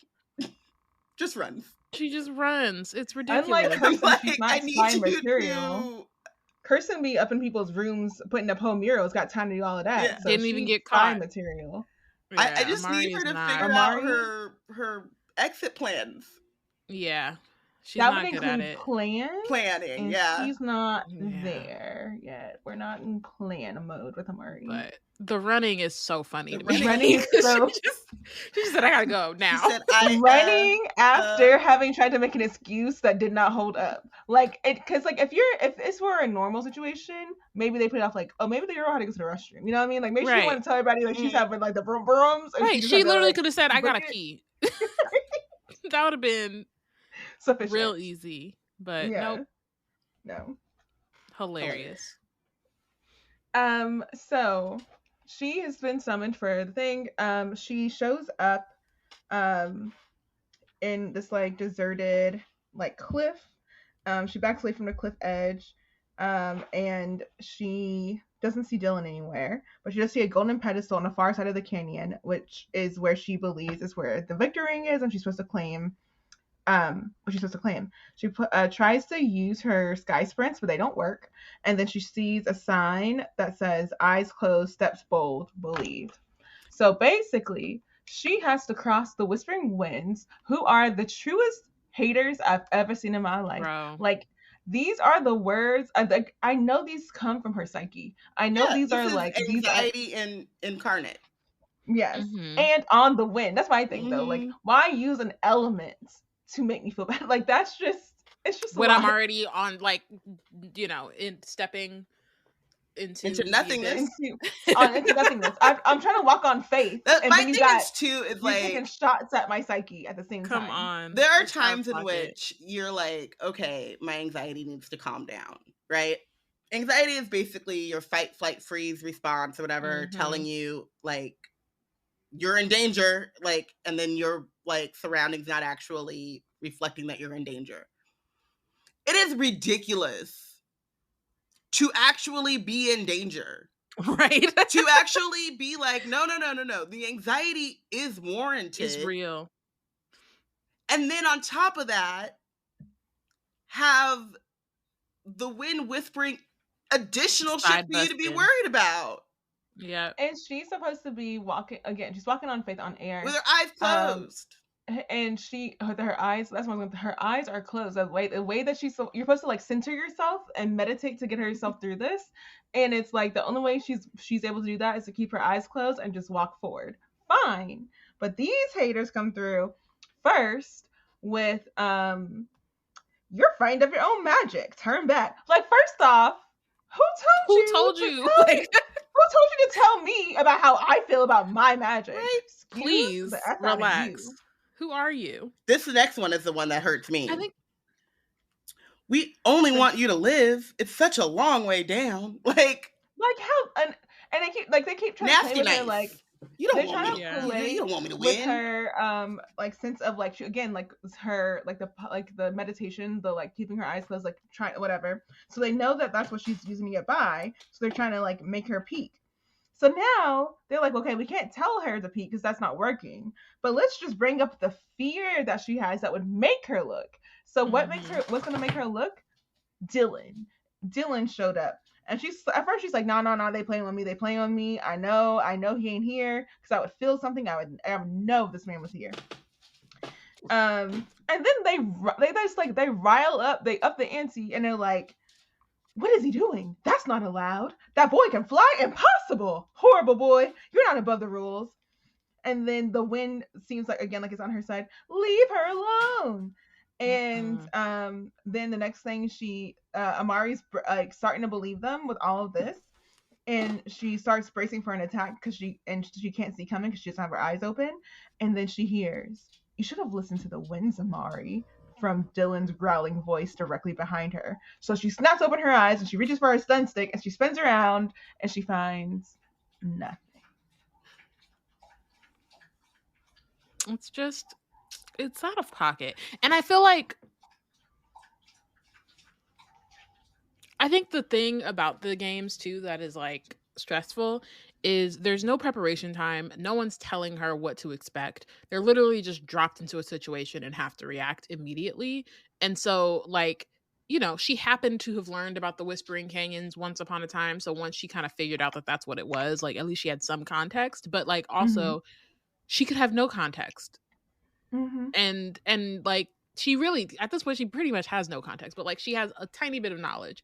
And it's just kind of like, I guess, relying on quick thinking. It's just like, it's a very like, but it's also one of those things where you have to, like, the benefit is so heavily on Dylan of being more of this world, because like, quick thinking, sure, but everything that Amari knows and her instinct and stuff is going to go opposite of this, because everything Amari knows is not of the supernatural world. Like, she's not internalized a lot of the stuff yet. And then on top of that, I was thinking about the like Adventurers Club, in which I was like, y'all are tripping. But like, only people who were dumb enough to be like in the Adventurers Club or something would have attempted something like this. As like a hobby. Yeah. It's like, we're just going to challenge ourselves by roaming the cliffs and challenging our inner lack of self-esteem, and just like, Yeah, like, I'm going to just walk across for the club. A canyon, like on team stage. Building. Yeah. Who does that? It's like when you go to the what is it? Ropes course for like, for fun. Company team building. Yeah. When you see them people sleeping on the side of cliffs and stuff, and you're like, I mean, I guess that is a skill. In the hammock. It is a skill. It is impressive. Is it? But it's not. Is it a skill? Is it a life skill? Because to me, the life skill would be to not be on the goddamn cliff face in the first place. Yep. You know? Yep. So, I mean, if I want the photo, I can just Photoshop myself in it. You know what I mean? Like, it's not. And also, do you want the photo? No. Not really. No. So Amari is just like chagrined because she basically, like, she screams, she almost she feels a rock crumble beneath her feet, and she feels like she's beginning to fall, and what she hears when she squeezes hard on her ring in panic is the wind laughing at her and calling her gullible. And I'm just like, you didn't have to rub this in. Like, you won. Yeah, you won.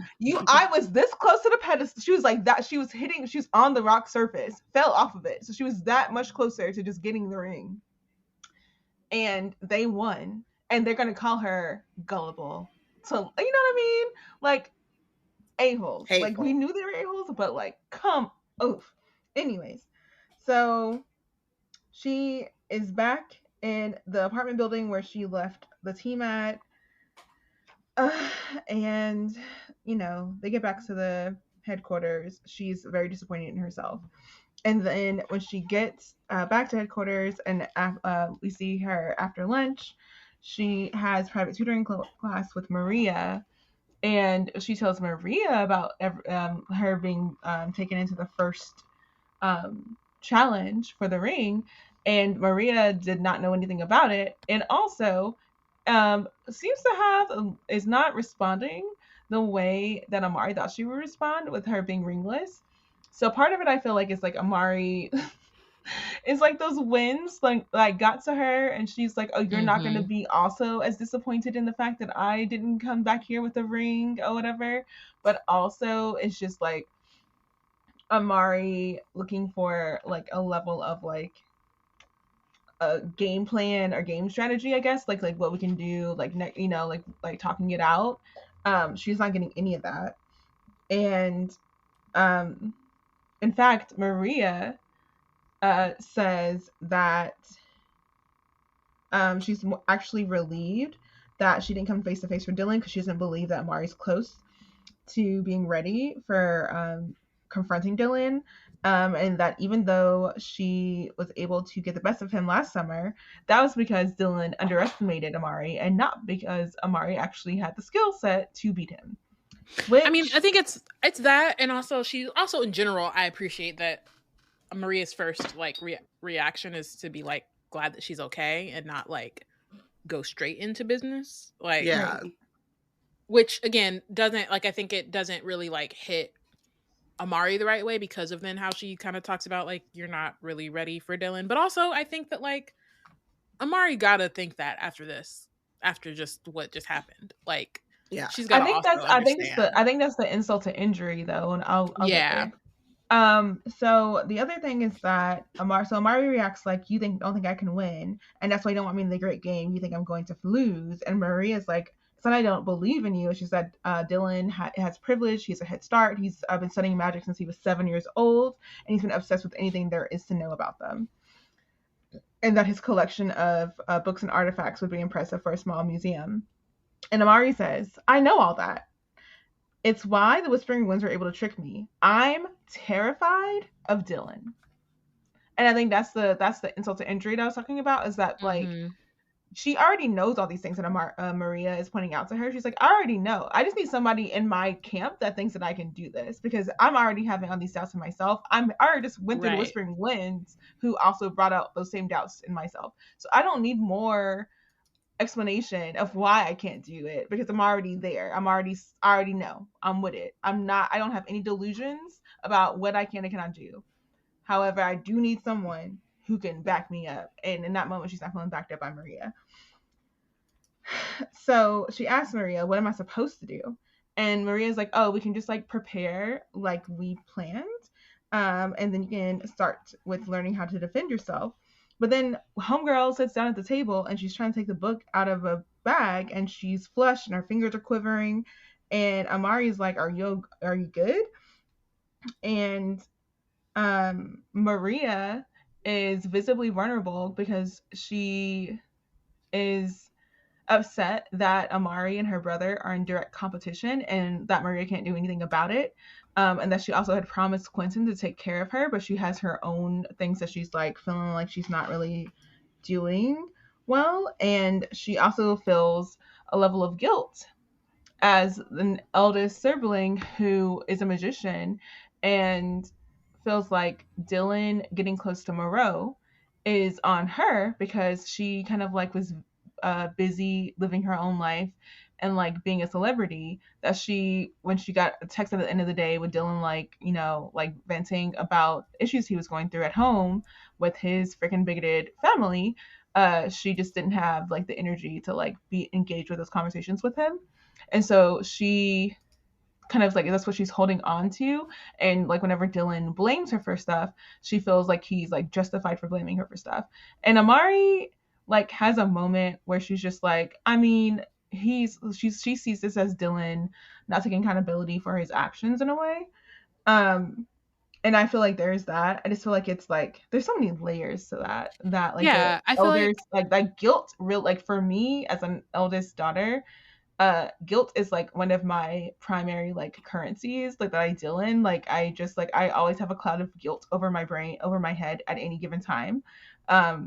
So I completely get it, but it's also like we gotta take that apart, because you're not the only figure in reason for his that. life. And I think that Yeah. like, though it's something like we talked about it a lot in our, like when we discussed Amari and the Knight brothers, about like how easy it is for kids to become radicalized, and like Mhm. if you're feeling isolated, if you don't have those people who have your back, if you're in environments like living in the Van Helsing household and knowing you're a born magician, and like the only person you can talk to is distant, and is out, you know, being a celebrity, like she said, like it's not, again, it's not like Maria, like you said, it's not completely her fault, and it's also not like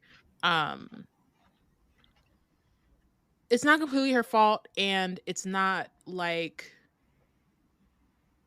there aren't other factors involved, but also it's true, you know what I mean? Like it's not like I Yeah, don't I really mean, I blame think her for it, but it's like, yeah, it's definitely one of the things that kind of contributed to how Dylan became how he was. Um and I also think that it in some ways kind of like humanizes isn't quite the word, but kind of like gives better like understanding into Dylan and like where he's coming from too. Um which I also think is like a big part about this book. So yeah, it's tricky. And I think that for, at least for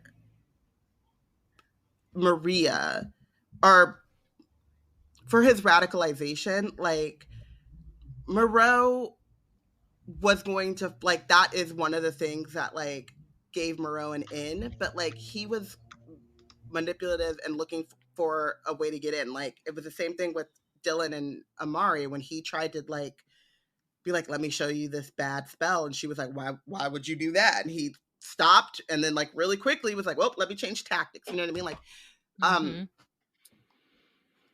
Either way, the buck stops like with him and with his parents, for just not having him feel comfortable enough to be, he didn't have a safe space, and that is something that like Maria really couldn't give him. um but I do worry that like, and again, this is me still trying to, or seeing the best, or giving Maria the benefit of the doubt, I don't know, but I worry that a lot of her trying to protect Amari is going to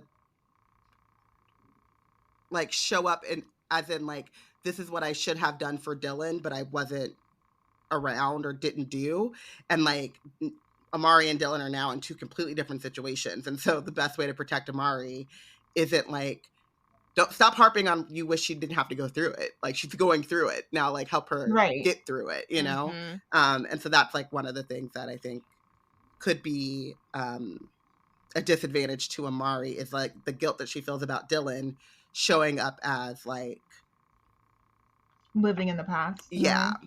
Yeah. Mm-hmm. I think that's partially why I was not vibing with her last episode either. I mean, I'm not, she's been Helsing, so whatever. But I think that I wasn't vibing with her because I'm like, at this point, like when she's like running off to the league without Amari and all of that, I was like, if are you going to be her mentor or not? Like, are you actually going to like make, like, you know, she's in her predicament, you know, like, you know, whatever, where we're at. You don't know, we didn't know about the Dylan being out because of Cosmo at the time yet, but we did know enough to know that Dylan was out, stakes are high, we need to keep eyes on Amari. You are part of Vanquish for a reason, you're allotted for a reason. Like, when am I going to start seeing your Vanquish reasoning? Because so far I haven't seen her. I haven't seen a reason for the fame. I haven't seen anything that like deserves accolades, and I'm just a little taken aback by that, I think. So that's where I am with Maria. I feel like, and I think that the guilt thing and the living in the past thing might explain why I haven't really seen it from her, because it really does, like, it's not really giving me that. And I do kind of appreciate though that like the adults, that it's very clear that the adults that Amari has to rely on are flawed, and not in the sense of like,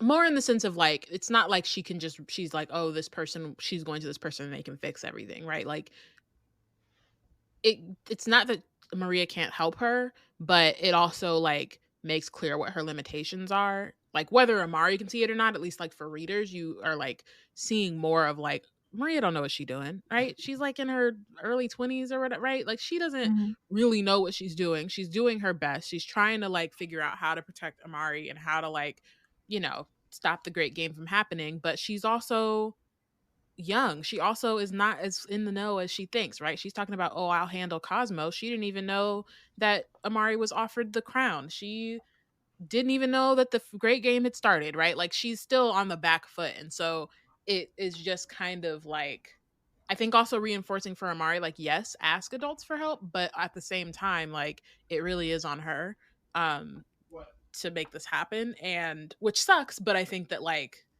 that balance is like important. Yeah.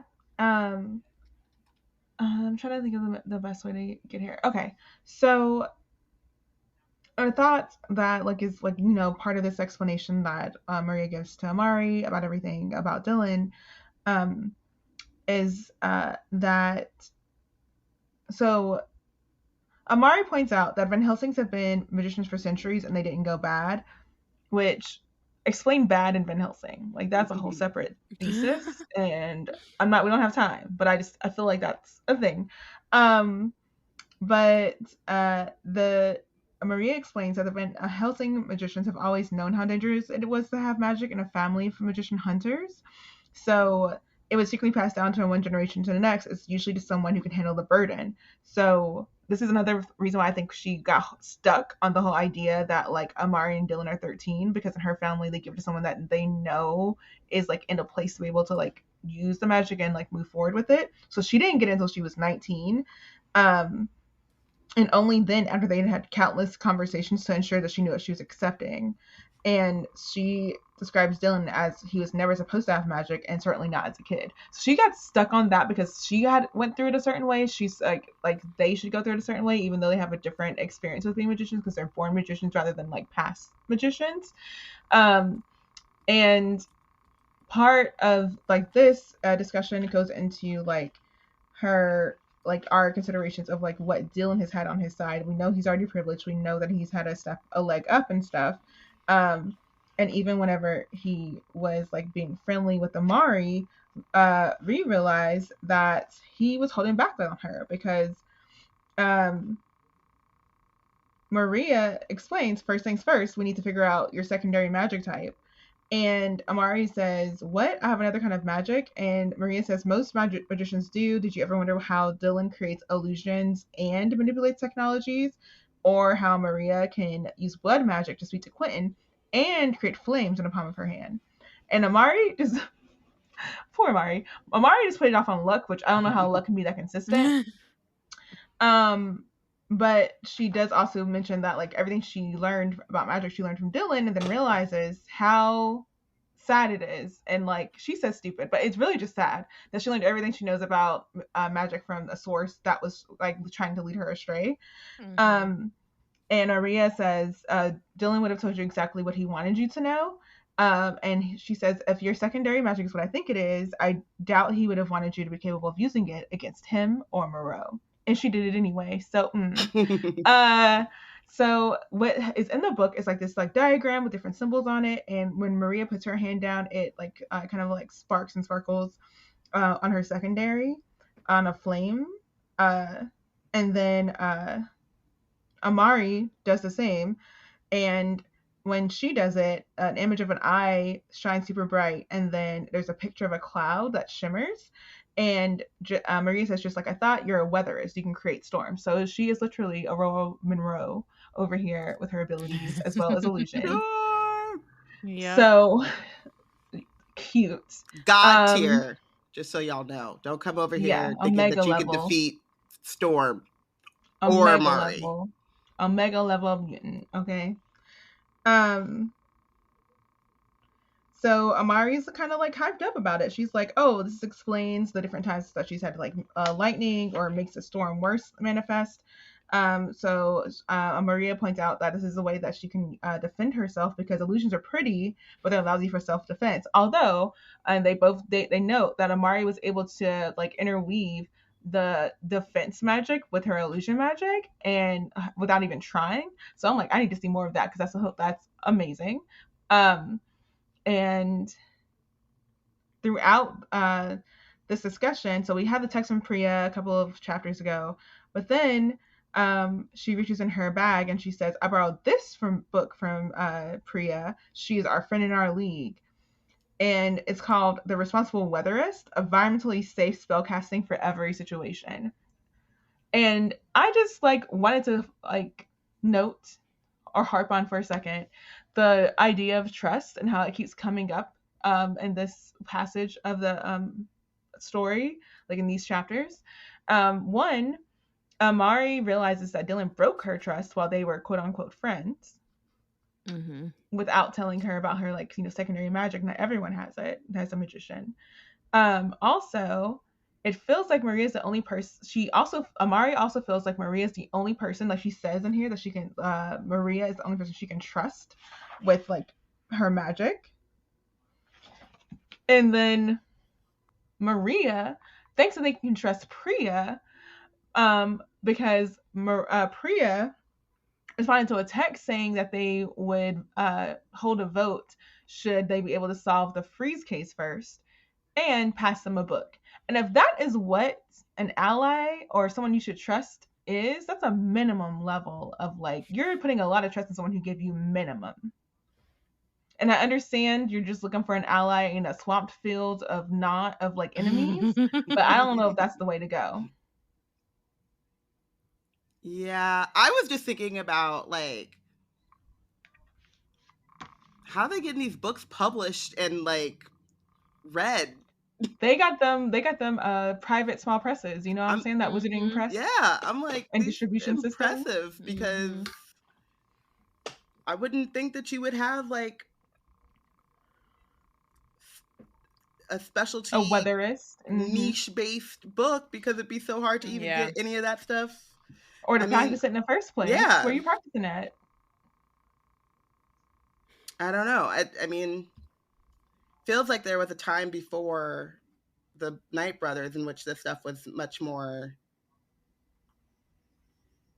accepted, maybe. And that's perhaps, but you're not gonna be. I get that they've been passing stuff down for centuries, but how much wear and tear can a book go through for, even if it's magical? That's what I'm saying. I don't know, but I'm impressed. I brought up the trust situation because I feel the timing of this is very suspicious. So, right when, literally, whenever you watch a cop show, they'll be doing a stakeout or whatever, and they just want to make sure they have cameras and audio of the transaction taking place so that it's admissible in court. Yeah, that's what it felt like. This feels like one of those setups.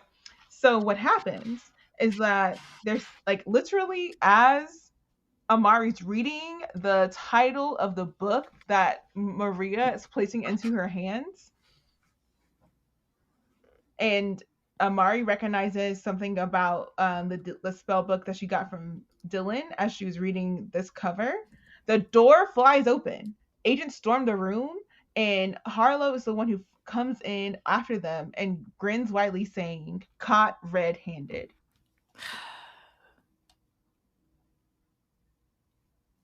You know, the problem with only having read this book once before doing this podcast and then having to stop here is I don't remember what happens.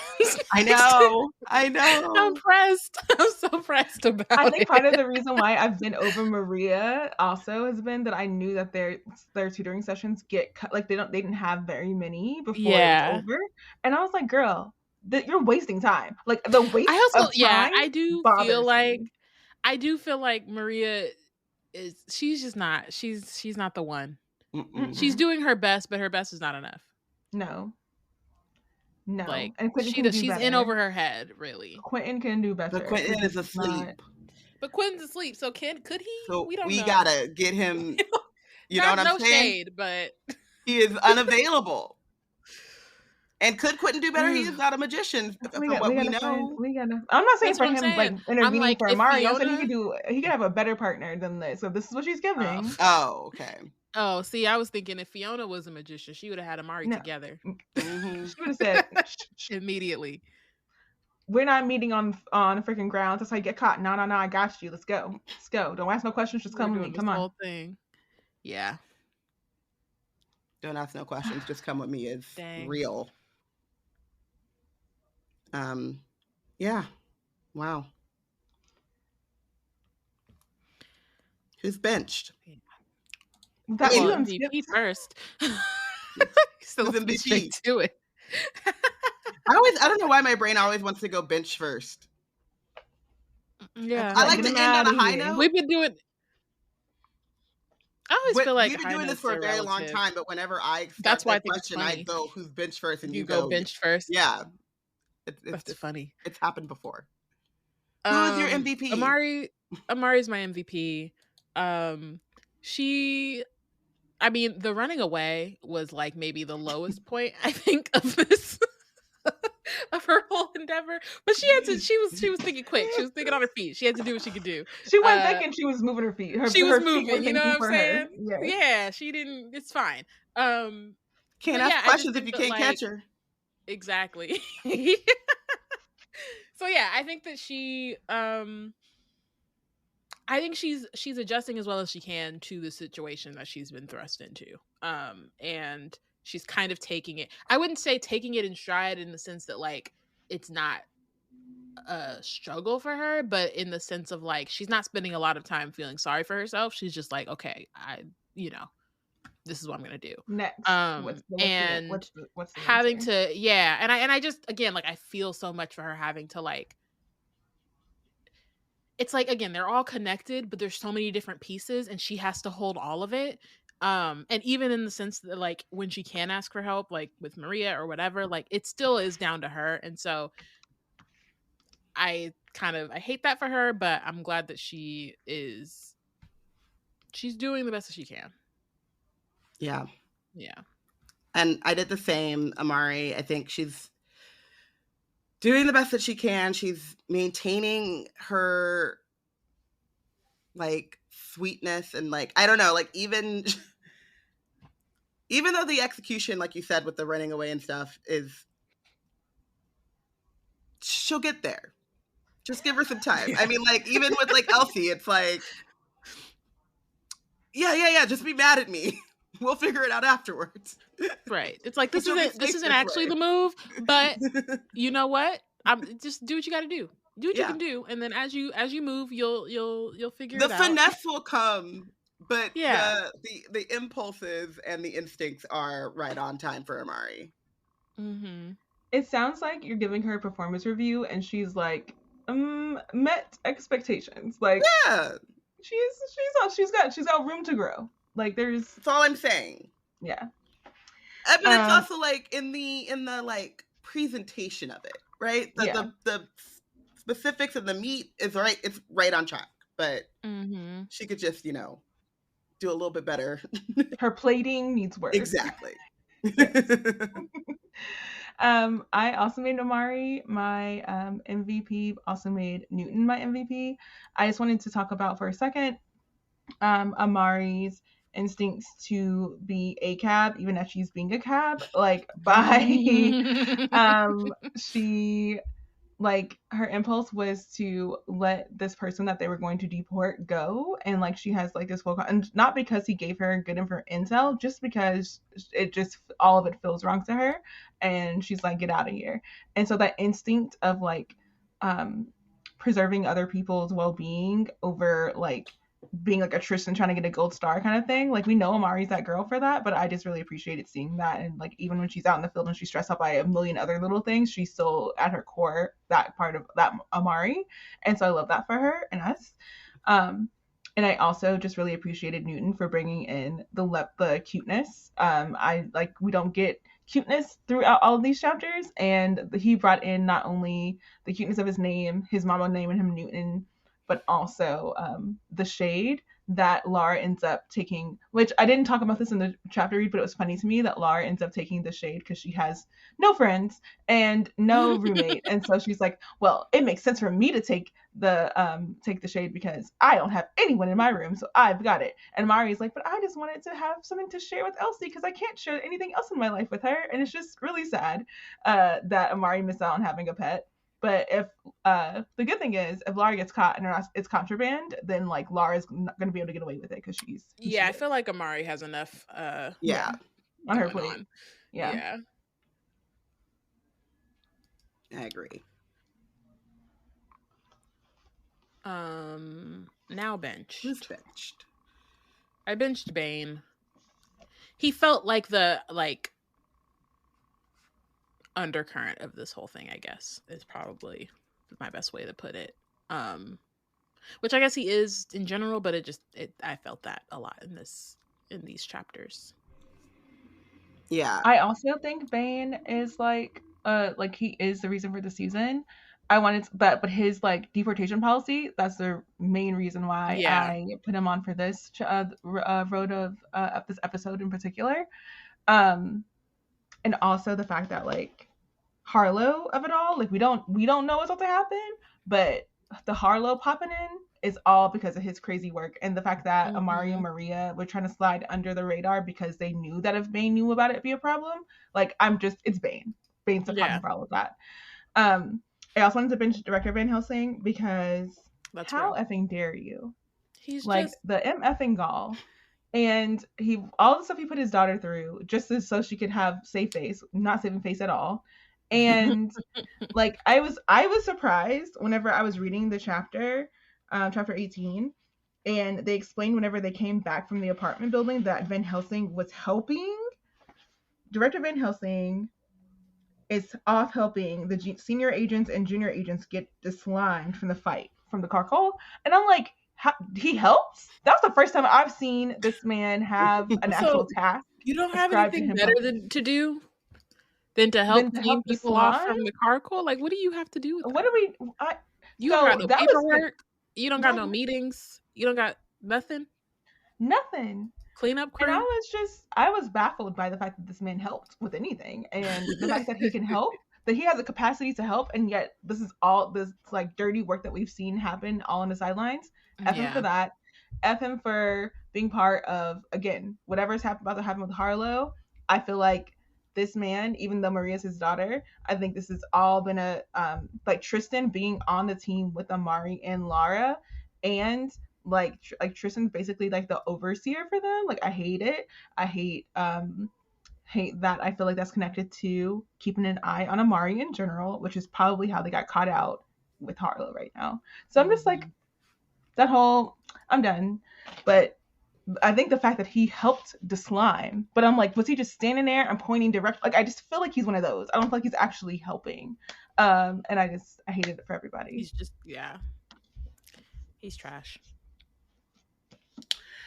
So I had a hard time with this one, but I ended up with Van Helsing and Cosmo as like a combo 1-2 punch. Van Helsing for basically everything that Porshèa just said, so I won't go into that again.